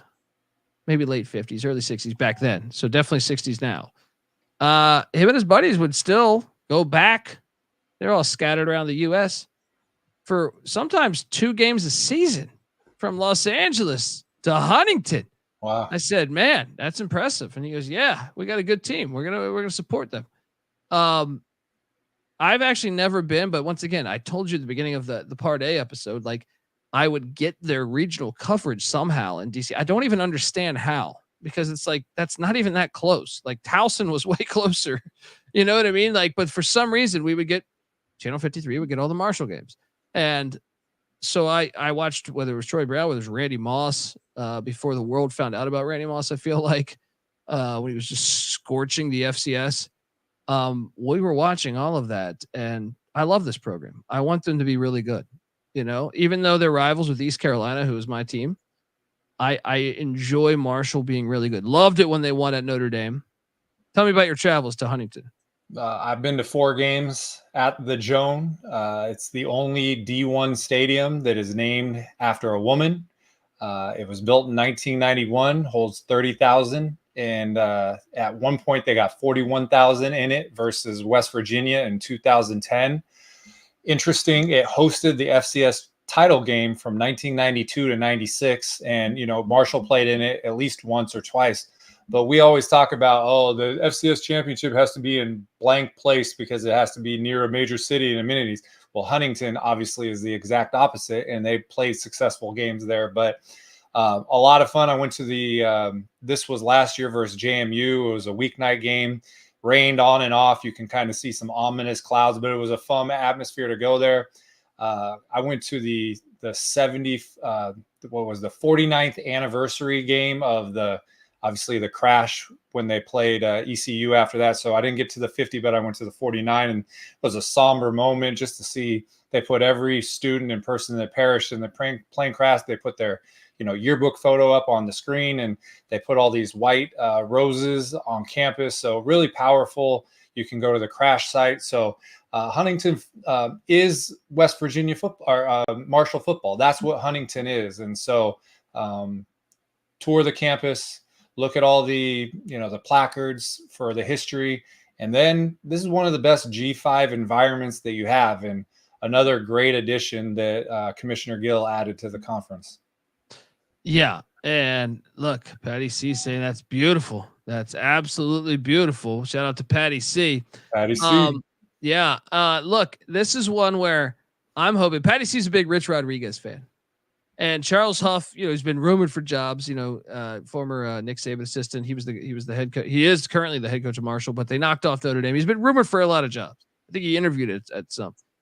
If he were to have another bowl season and leave, bring home Rich Rod. But when I say bring home, he's never been Marshall's head coach, but he's from West Virginia. I want that rivalry to spice up, and I want them to play more often. Damn it. It's surprising the little amount of times they've played. They should play way more often. They need to take a page from the state of Virginia or North Carolina and play your in-state. There's only one other in-state D1 team. Play. Yep. All right. Jeez. But yeah, shout out to Patty C. And Rich Rod there would be hilarious because he left on a really sour note with Dub V, so it would spice up that rivalry. Yeah. So you've been there 4 times, you said? Yeah, so they always are playing the Thursday night games, and then even when they were in the CUSA, in 2020, I mentioned the Coastal Louisiana game getting canceled the day before.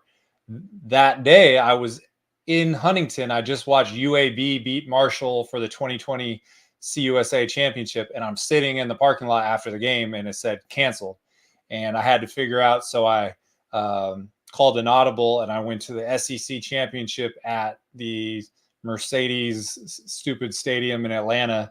And I think it was like 49-44. And that was when, what's that guy for Kyle Trask for Florida? He lit him up. It was the most boring 49-44 game I ever watched in my life. So, but get a lot of opportunities to go there. I know they have another weeknight game this year, but I believe it falls on the same night as somebody else that I need. I can't remember off the top of my head, but went there last year. Rainy weeknight game against JMU, but it's always fun. That's pretty cool. You got Very cool. We Are Marshall. That's against the backside, the facade of the stadium. So those are the kind of things. Explore. They got a bunch of statues out there and things that you can look at. Good photo spots too. Yeah. And I dude, they played in so many like snow games back in the 90s. And we need that back. We need that back. Folks, look, I want to tell you also that the Stadium Heads podcast is brought to you by Underdog Fantasy. Pick 8 is now live. Create entries with up to 8 picks, and Underdog will automatically double flex entries so you can miss up to 2 picks and still win your entry with more picks to make and extra ways to win. The excitement is higher than ever. The best part, you can win up to 325 times the original amount you enter. You can now use specials and boost on all flex entries as well. Don't miss your chance to try it out before it's gone. Sign up, and when you do, sign up with the promo code TCESGPN to claim your special pick and first time deposit offer up to $250 in bonus cash. That's Underdog Fantasy promo code TCESGPN. We're also brought to you by Circa Survivor and Circa Millions. Yes, Circa Sports is back with Circa Survivor and Circa Millions, and they're giving away $16 million in guaranteed prizes. Of course, Circa contests have no rake. Circa Millions pick 5 NFL teams, ATS, each and every week, and compete for $6 million or survive the NFL gauntlet to claim the $10 million prize. Sign up in person at Circa Sports between now and September 7th and use a proxy to play from anywhere. We even have a deal with footballcontestproxy.com to save you $50 with the promo code SGP. Look, you don't have a trip booked for Las Vegas yet? Come on, you got to get in before football. Ultimate Contest Weekend is a great time to go and hang out with my pals, Ryan and Sean from the Sports Gambling Podcast, enjoy. They're going to be enjoying some cocktails. But they got the open bar events going on at the greatest sports book in the world, August 22nd through August 24th. Check it out, all at Circa. And remember, as always, folks, too, let it ride. Back on the Stadium Heads podcast, and now we jump to SB Ballard Stadium. It was funny. I was watching the history of like Marty Schottenheimer. I don't know how. You know me. I'm a nerd. I'm on YouTube watching old football games, and for some reason they went to like a small bio on like a local news station on Marty Schottenheimer. Played at Pitt, and for some reason Pitt was playing a couple neutral site games at SB Ballard Stadium way back in the day. The stadium's 88 years old now. I know it's been like, has it been all the way torn down or how did that? Yeah. There's a real fascinating backstory with the stadium. I'm just going to jump in. So built in 1936, but they only had football from 1936 to 1941. And 41 is when World War II is happening. So I'm assuming that probably had something to do with it. That happened to Gonzaga too. Gonzaga's program went away too. Yeah. Well, they didn't bring their program back until 2009. So we're talking about almost 70 years of, it was Foreman Field when it was built originally. And then when they rebuilt brought their field back, it was SB Ballard. But during that time, they played what was called the Oyster Bowl from 1946 to 1995. Roger Staubach in 1959, his Navy team won the bowl game and at the Oyster Bowl, and they became national champions. The CFL had a team in Norfolk. There's the ACFL. Norfolk State played there for a while. Your Redskins played a couple preseason games. And in 2019, they pushed their chips all the way into the table, and they basically completely reconstructed the stadium. It looked a lot like an old Ivy League kind of stadium, and they knocked it down and changed it. I went there in 2019. That's where the first photo is from, but really my photos have improved a lot. As I mentioned, this was a campus visit last year, and they've turned a 88-year-old stadium that was without a program or without a football team for 70 years into a great G5 stadium. Yes. And I dig, first off, that photo's awesome. And this big ass lion is fantastic. And, I think this is, I know we're tossing this around for every team, but I just still think the amount of talent that comes out of Southern Virginia, whether Bruce Smith or Michael Vick or whoever, Al Toon, you know what I mean? Like, and there's more recent guys too that I'm just drawing a blank on. The running back, Travion Henderson, I think, for Ohio State. I would love to see, now that they have a shot at the table, and once again, I think they're going to eventually expand. I just think that you're in a good area.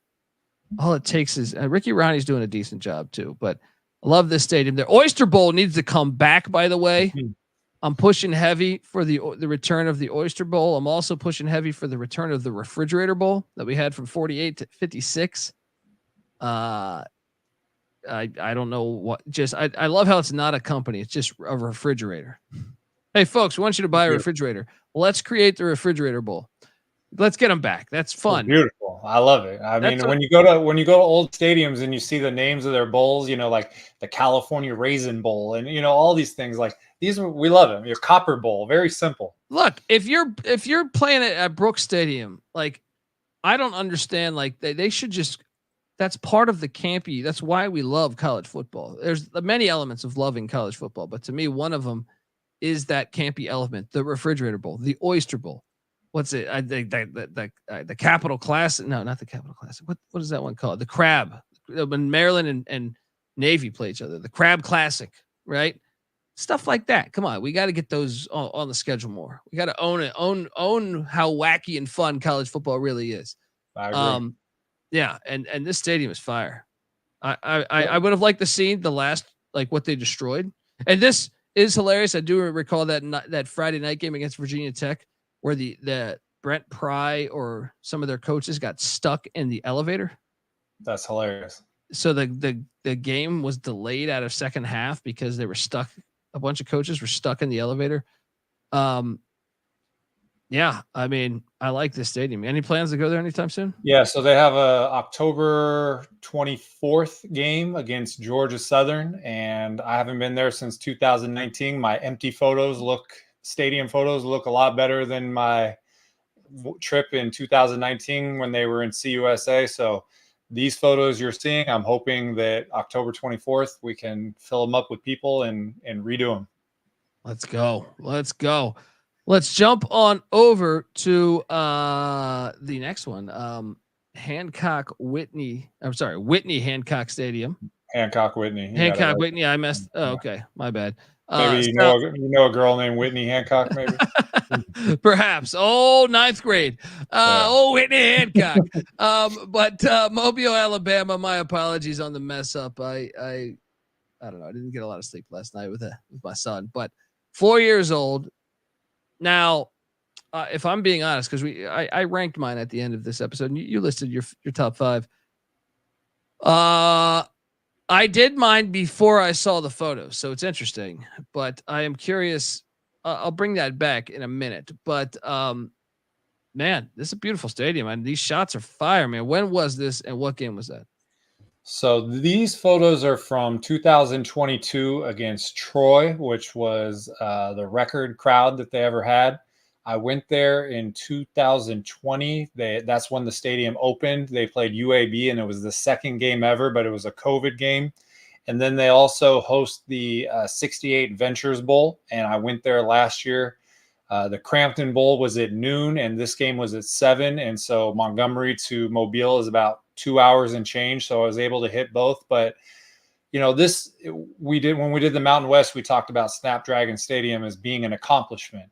This is an accomplishment for South Alabama because prior to this, they played off campus at Ladd Peebles Stadium, which is about 9 miles off campus. But when you drive it through Mobile, it's like a 25 minute drive. And so this not only is an accomplishment to get football on campus at South Alabama, but they built a beautiful stadium, and it was only $78 million. So, it's not like we're talking about Ryan Field, $800 million to build a 35,000 seat stadium. Well, here's a 25,000 seat stadium for $78 million. So I think that when you look at these photos and when you go there, we criticize the way a lot of new stadiums or newer ones look. There's nothing to criticize about this place because it's a perfect fit, not only for a stadium head, but it's a fit for the school, and it's right on campus. And they have the Senior Bowl there for after the season for prospects. This has become a destination for, major football events in the South, which is craving it. Yeah, it's beautiful, man. I dig it. Like I said, like people, a lot of times people, I think, assume that we just like the older stadiums. No, we love the older stadiums because they had a thing called personality. Now we've lost a lot of personality in new stadiums. Everyone's copying. Everyone wants to make it look like a shopping mall in the NFL. We have I think we give our due respect to, the teams that are doing great new stadiums, and there's a bunch of them. I forget what other ones we covered, but Baylor, yeah. This is another one where I think job well done. This looks fantastic, and I would jump at the shot of going there because of these photos. Yeah, and they play a lot of weeknight games too. I know they have they have one. I want to say week 3 on the same night. Arizona State plays at Texas State. They have a Thursday night game, so I'm going to go to Texas State because I haven't been there for a few years. But there's a lot of opportunities. And when I went to the 68 Ventures Bowl last year, South Alabama played in the game, so you got a home game at their own stadium. So, yeah, highly recommend going and check this out. Perfect size, 25,000. I'm looking at it. I think it's expandable if necessary, but right now it's a perfect fit for the program. Yeah, love it. Great photos, man. Folks, youtube.com/@StadiumHeadsSGPN. Speaking of which, I want to tell you that the Stadium Heads podcast is brought to you by Rhythm. Yeah, if you're betting on player props, you need to download Rhythm. Rhythm is the go-to sports betting tool that transforms complex data into actionable insights, empowering bettors with smarter, data-driven decisions. Unlike other platforms, Rhythm combines advanced predictive analytics with an intuitive user experience, making betting both easy and enjoyable. Rhythm's predictive models were born from the brains of MIT data scientists and quants with over 3 years of data that help drive you to better AI-backed betting decisions. So hop on over there, claim your free 7-day trial period today by going to sportsgamblingpodcast.com/rhythm. That's sportsgamblingpodcast.com/rhythm. All right. Yeah, I love these photos, man. And clearly you went to an ass whooping, 59-3. But look at the other stats. 5. So this was the 68 Ventures Bowl, and it was South Alabama versus Eastern Michigan. And we're looking at this, and it says third quarter, and the score is 59-3. And South Alabama has 551 yards to 54 for Eastern Michigan.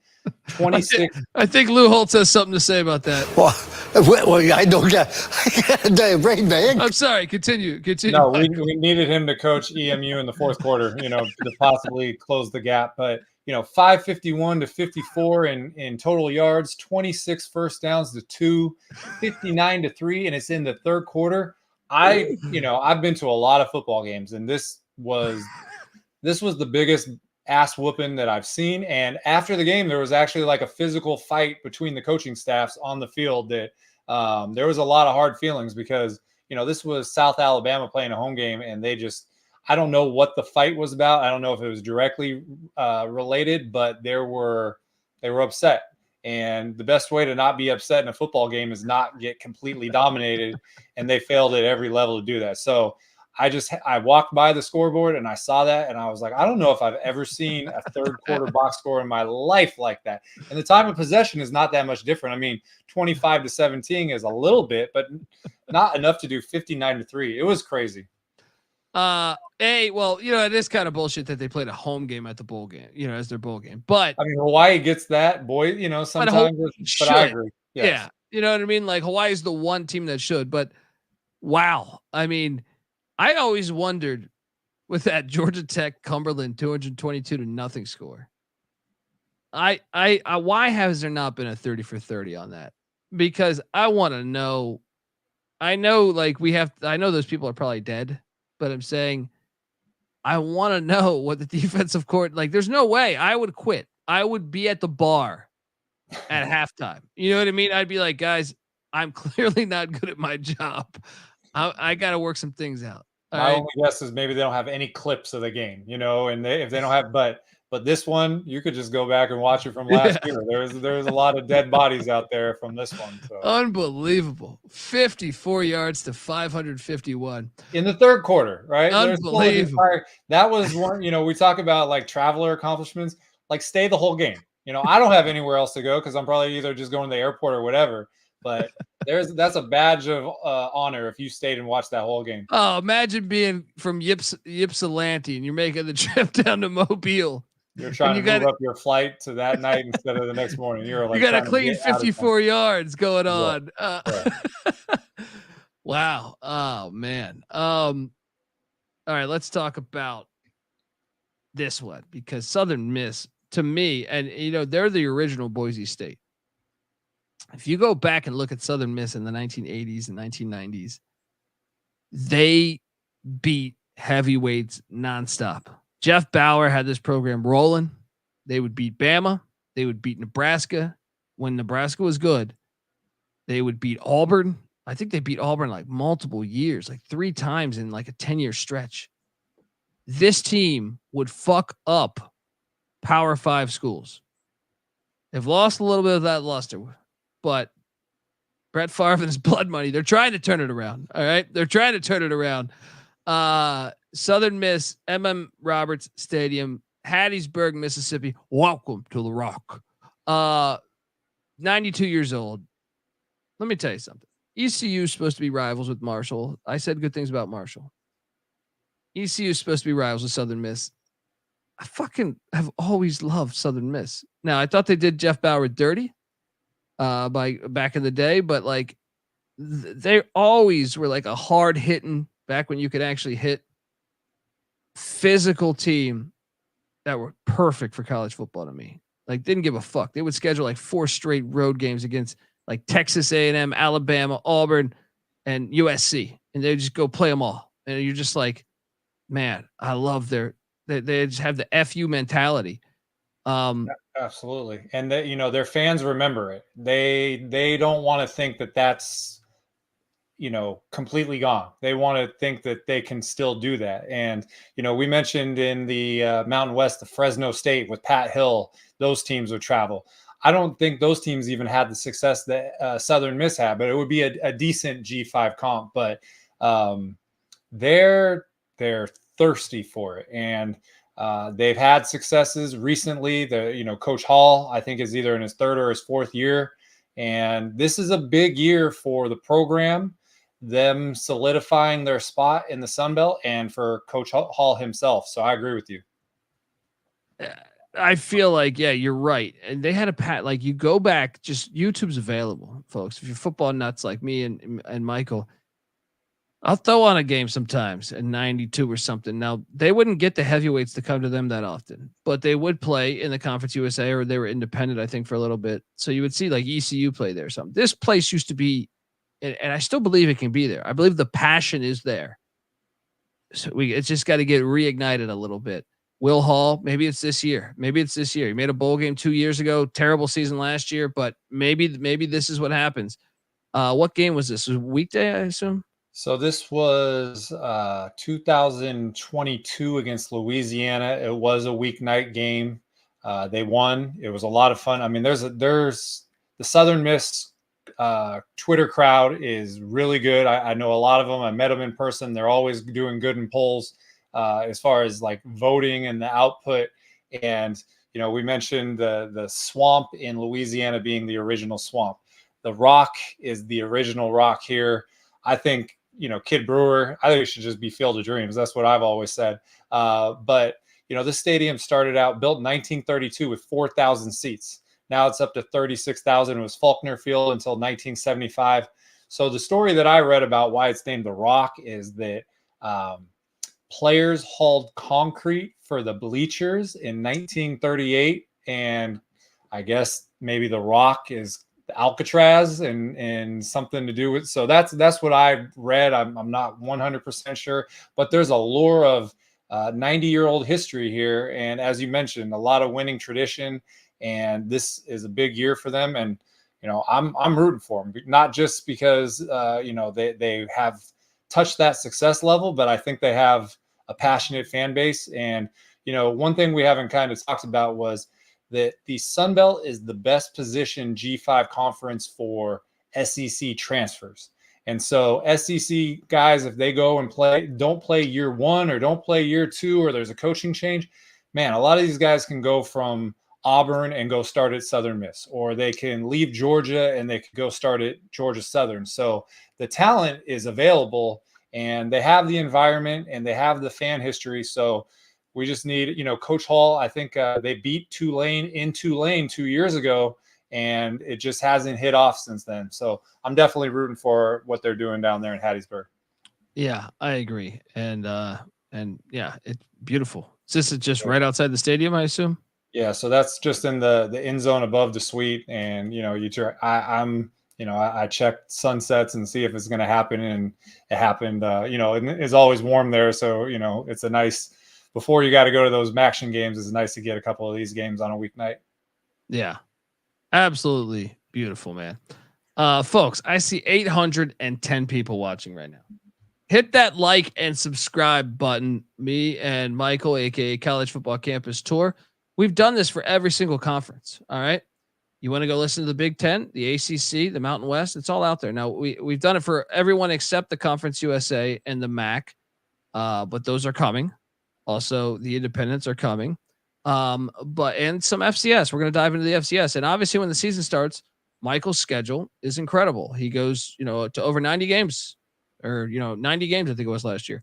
So we're just getting started, folks. Subscribe to the Stadium Heads podcast wherever you can find your podcast, or I highly recommend the visual version of this, youtube.com/@StadiumHeadsSGPN. Subscribe, hit that like button. Next up, we go to Jim Wacker Field. I'm not doing it, man. I'm not doing it. Great name too. It's Bobcat Stadium, and credit unions are great for people that need credit. Other than that, I don't need them for anything. So it's unfortunate. I'm going to call it Bobcat Stadium. You call it Jim Wacker Field. Either when I need to cough up something, I'll say the real name. San Marcos, Texas. Texas State's stadium there, 43 years old, seats 30,008. G.J. Kinney is the name. And I look at their schedule this year. A lot of people are talking Liberty. If there's a chance Texas State could be that team, man.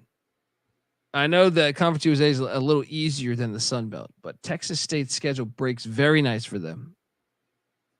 I would love to see it because, by the way, this stadium is beautiful. Tell me about your travels to San Marcos. So I've been to 2 games there. 2019, I went to a game against Louisiana. And then in 2020, some of these photos are from COVID. So I've been to a regular game and a COVID game. They wouldn't even let us go on the other side of the field, which was unfortunate. But this stadium is one of the, you're talking about put up the Coastal Carolina progression tweet. This one, when you look at the stadium from the 80s, what it is now, it is completely changed. The way it looks from the outside is cool. That whole end zone, go back to the other photo, that is being renovated. And part of the reason I didn't go back for last year, I was invited to go. They're redoing that whole thing. And so it's supposed to be ready for the beginning of the season. But they in 2012, $33 million expansion to create the bowl on the opposite side. The exterior looks really cool. And, you mentioned how the schedule is lining up.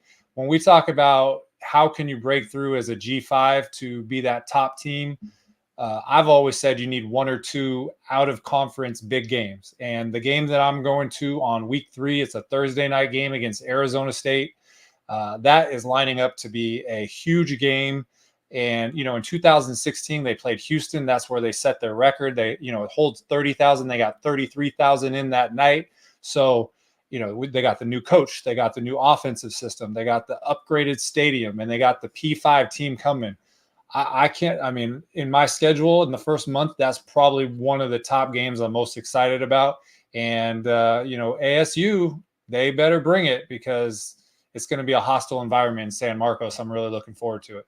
No, I think ASU is going to lose that game if I had to bet. I thought, credit to ASU scheduling it, but I also think it's crazy. You know what I mean? Like a lot of these shout out to the Big 12 because I know like the Big 10 and SEC doesn't do this anymore, which sucks. I think makes college football worse, believe it or not. But the Big 12 has a week where I think it's that week. I think it's where ASU, which is now a Big 12 team, at Texas State. Utah is at Utah State. Colorado is at Colorado State. BYU is at Wyoming. And there's one or two other ones. Maybe it's maybe it was Kansas State at Tulane, I think. But I mean, kudos to them. But once again, I know no one on the selection committee is going to honor that, unfortunately. But that is better for the sport. These smaller schools want that opportunity. And the more times you give them that opportunity, the sport is better for it. Now, I know, like, yes, they might have more losses. I mean, Alabama hasn't played at a group of 5 since, like, they went to Hawaii and they lost, by the way, to June Jones in Hawaii. But that's my point. Not that I guess they played at South Florida, but that's a pro stadium. They purposely did the pro stadium, right? My point is like, okay, just play, like, just help us a little bit. You think it would be so great if you saw some of the big schools, if you saw Wisconsin play at Western Michigan, Kalamazoo's going to be rocking. You know what I mean? Like, it helps the economy there. Come on, you got to do it. I like it.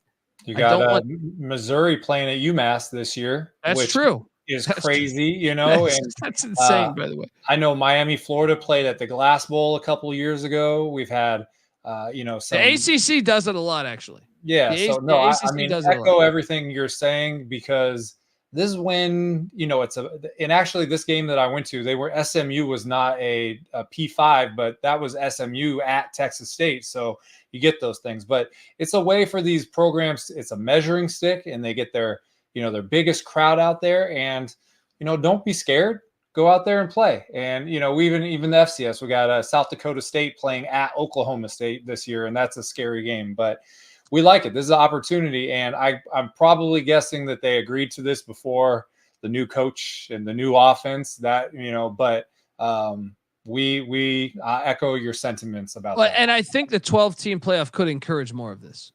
Because you can have that. Before, I think everyone was like, well, I can't lose. I can't afford to lose a game. Right. Now, maybe the fact that you're like, hey, okay, even though you could argue that maybe that would be a bad loss, but I don't know. This stadium is beautiful, though, man. I like this stadium a lot. I was going through your photos, putting them up, and I was like, man, it's better than I've never been here. But it looks cooler than I thought it would. And the very first photo that you had was from the 28 right there.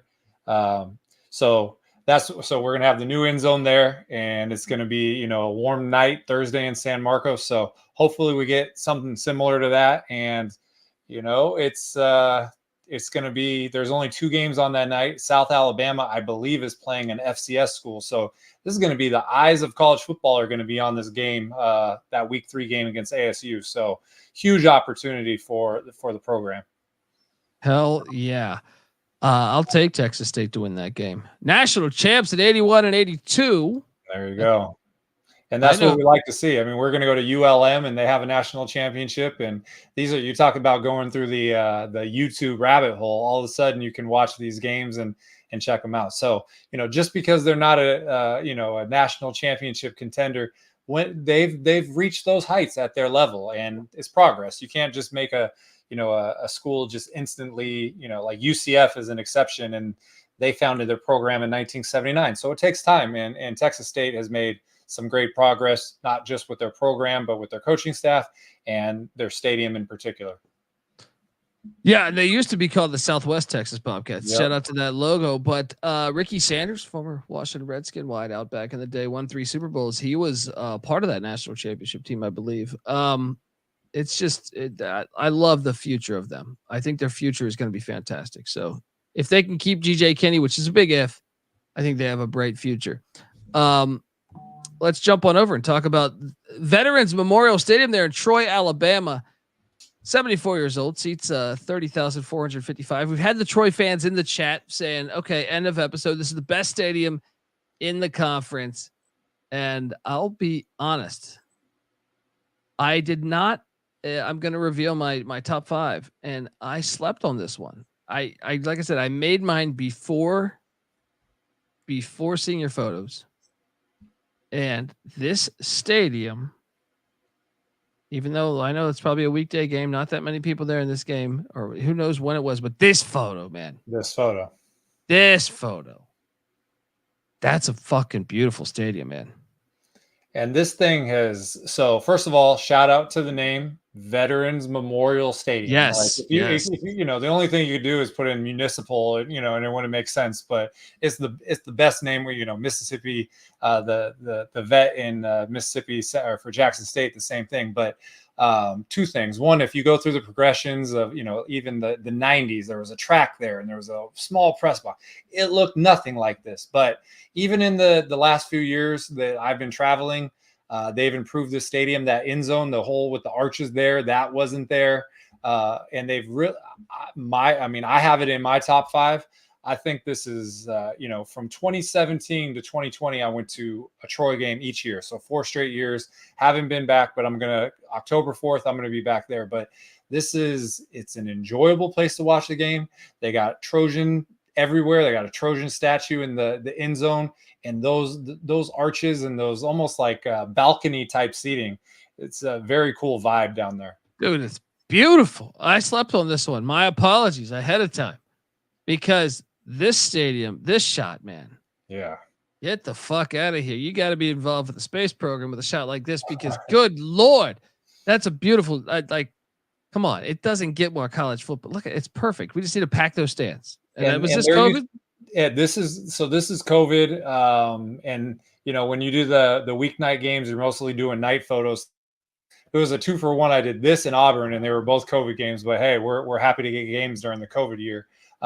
But you know, this place used to have a track, and if you look at the roadside, it's right up against the field. The home side is a little bit more of a gap, but you put the end zone, the arches there. That I think it's what is it? I thought it was the north end zone. That's the north end zone, and the south end zone you're standing on. There's where the band is, and then the Trojan statue is back there. So all very tight quarters, intimate setting, and a ton of upgrades. I think you're interpreting the photos correctly. Dude, this is like, I'm sleeping on this stadium. Like, that's a fucking amazing view. I got to see more of the stadium. So California guy, the first time I traveled to Troy, I looked at real estate properties in there, you know, and so it really had an effect on me. Just the campus is beautiful. Walking around there, they done everything to make there's a place that's like a little amphitheater near water, and there's these terracotta warrior statues and all. It just is a cool place to go where, you know, you're in Troy, Alabama, you're thinking, okay, what is this place going to be? It's a very upscale looking campus, and the stadium, you know, they just redid the baseball stadium too. So I love this, and they hosted the you know, the conference championship and have won it there and reached top levels. So we feel like that if you win the Sun Belt, you are very close, if not guaranteed, to be the representative for the playoff. So you go 12-0 and you win the Sun Belt. Maybe if Boise went undefeated, maybe if Memphis went undefeated, but it would be hard to beat that. So they got a new coach this year. They got to recover from that, but everything's in place for them to continue their winning tradition. Yeah, Gerard Parker coming in from Notre Dame. Yeah, and I dug. That's once again. That's fire. That's fire. The Trojan, I mean, that's the photo spot right there. So if you're listening to this on the audio side, it's Trojan over a water fountain. It's just gorgeous. But yeah, I mean, and last but not least, ULM Malone Stadium. No, that's not named after Karl Malone, who was a Bulldog, I believe. But Monroe, Louisiana, 46 years old, 27,617 is what it seats. Look, we had Cajun Killer in here, so I'm sure he wants to bag on ULM. But tell me about your travels to Monroe, Louisiana, because you mentioned that they had a national championship. Yeah, so it's not named after Karl Malone. It's named after Coach James Malone, who coached in Monroe from 1934 to 1953. So that's who it's named after. Monroe, you got ULM, Grambling, and Law Tech. They're all basically within an hour and a half of each other, and you can hit them all at the same time. I've gone to one game there. It was a COVID game in 2020. They play Louisiana at the end of the year. And then last year I did a campus visit and I got to tour the whole stadium. And it's very unique because if you go, first of all, that home side is one of the tallest stadiums that I've ever climbed up, that home side. But if you go back a couple photos to the one from maybe the first photo, that one right there. So what is so unique about this is you can stand there and look how close it is to the field. I mean, you can stand on the corner of the end zone 10 feet from the back of the end zone, and you can stand there the whole game. There's nobody, yelling at you, and you need the right wristband or privileges. So I keep thinking about what a big game would be like there. And week 1, they're playing Jackson State, and I know Jackson State fans are going to travel. It's not that far to Monroe. And I know that they feel like there might be an opportunity to win that game. So that's Thursday, week 1, and that one and Eastern Washington playing at home. Those are like my top 2 considerations for that game. I've said over and over, I want ULM to have a weeknight game, and they just have never got it since I've been traveling. A lot of it has to do who the networks pick, but I think that, when they had Terry Bowden there, and, maybe they had a couple wins, it would have helped elevate. So you don't want any low-hanging fruits in a conference. You want to help them out. I've actually talked to a commissioner in person and told him to put ULM on a weeknight. So all that being said is there's some unique aspects to the stadium, especially those end zone seats. And, if you want to go see a big crowd, go to that season opener versus Jackson State. Yeah, and this looks like a cool stadium. It looks kind of retro style, but I mean, they should have gave Terry Bowden some more time, I thought. I agree. But, yeah, that Jackson State game, watch out. Tigers could win that one on the road. And it's steep, man. Well, I got somebody to work for ULM help me get to the top of the stadium. Like, this is like on top of the second level press box. This is maybe the tallest place I've ever been for a stadium photo. Unbelievable. Folks, youtube.com/@StadiumHeadsSGPN. Hit that like and subscribe button. Warhawk football being shown to you. Yeah, they got to get a weekday game, man. That'd be cool. I agree. They got a weekday. I've been Brian Vincent is the new head coach too. He was at UAB for a while. He was at New Mexico last year. We'll see what he can do with the program. Yeah. Look, that concludes every single team in the Sun Belt right there. All we got is our top 5 left. So with no further ado, here's Michael Barker, aka College Football Campus Tour. Give him a follow on Twitter at CFB Campus Tour. His top 5, no order, right? Or was there an order to this? There's no not order, but Kid Brewer is number 1, but there's not an order. There's a lot of great stadiums in the Sun Belt. I didn't put Marshall in there. I feel like the Joan could be there. I didn't put in Georgia Southern. I feel like that one could be in there. There's Old Dominion. We talked about the improvements at SB Ballard. So there's a lot of good candidates. For me, the reason that I picked these particular ones, there's a lot of elements. But first of all, Kid Brewer might be the best G5 stadium in the country when you consider all the elements, the location, the atmosphere, all of that.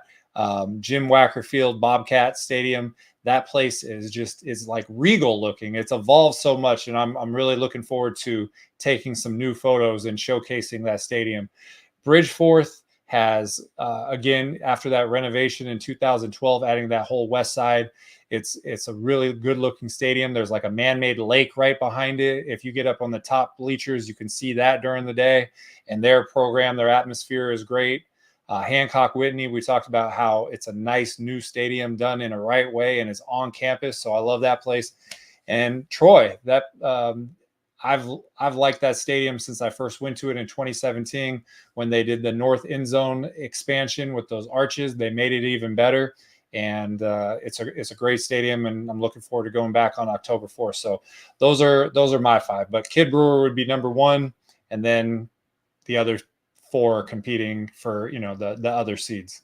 Yeah, and look, I want to preface mine. I kind of already did this, but I would remove one of mine for Vet Memorial.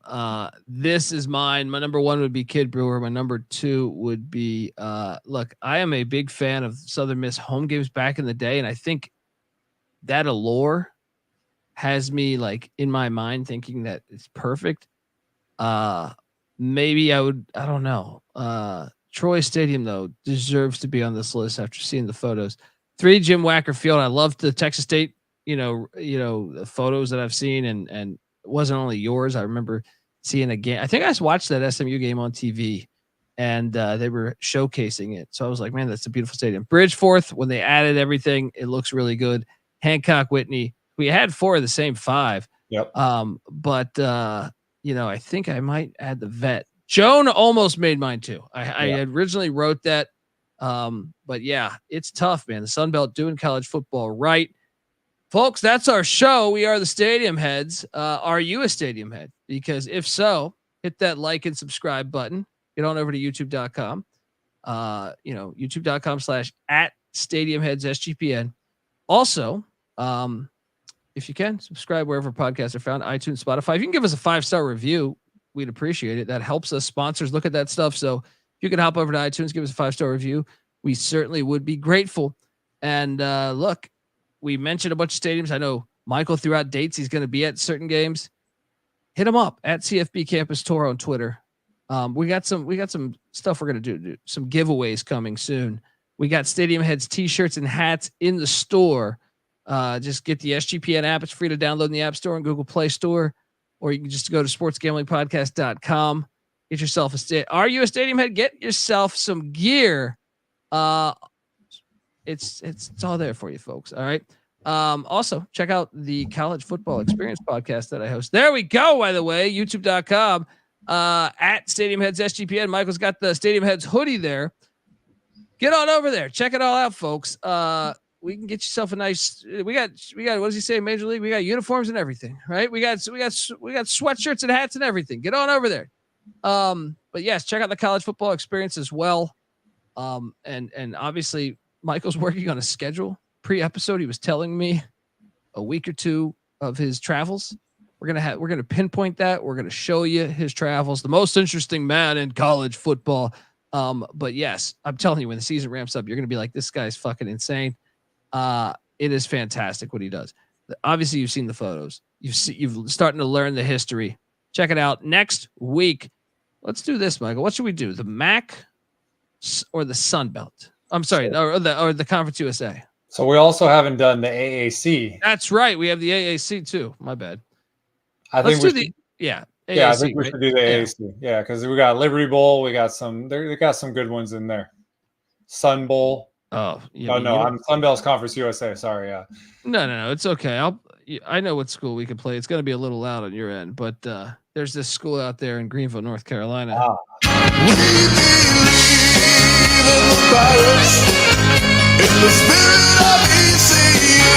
AAC preview coming up next Sunday, folks. Subscribe to the Stadium Heads podcast, and check out all the other forums. And get on over there on social. Michael's always tweeting out great stuff. He did that Oklahoma, Gaylord Stadium there in Norman, Oklahoma. Did it before, like basically a before and after throughout their whole history. You got to check it out. Get on over there. Give him a follow. Twitter at CFB Campus Tour. I'm on Twitter at TheColbyD. Check it all out, folks. Until next time, this is the Stadium Heads podcast. You better start thinking about yours. And we out of here.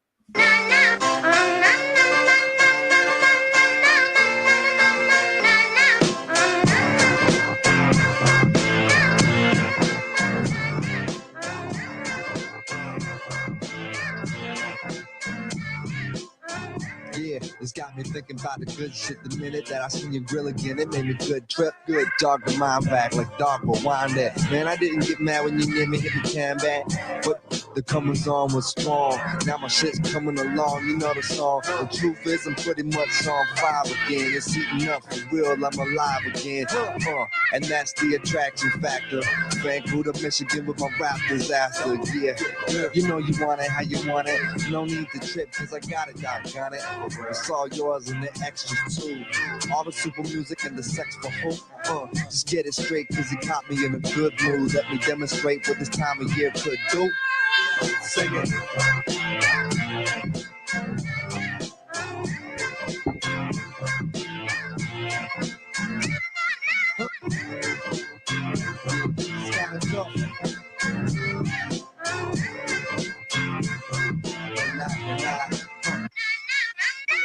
Yeah, last time you got the hot shit that I made, I was not the hot shit. Why? Going through them transitions, wham this in, damn listen.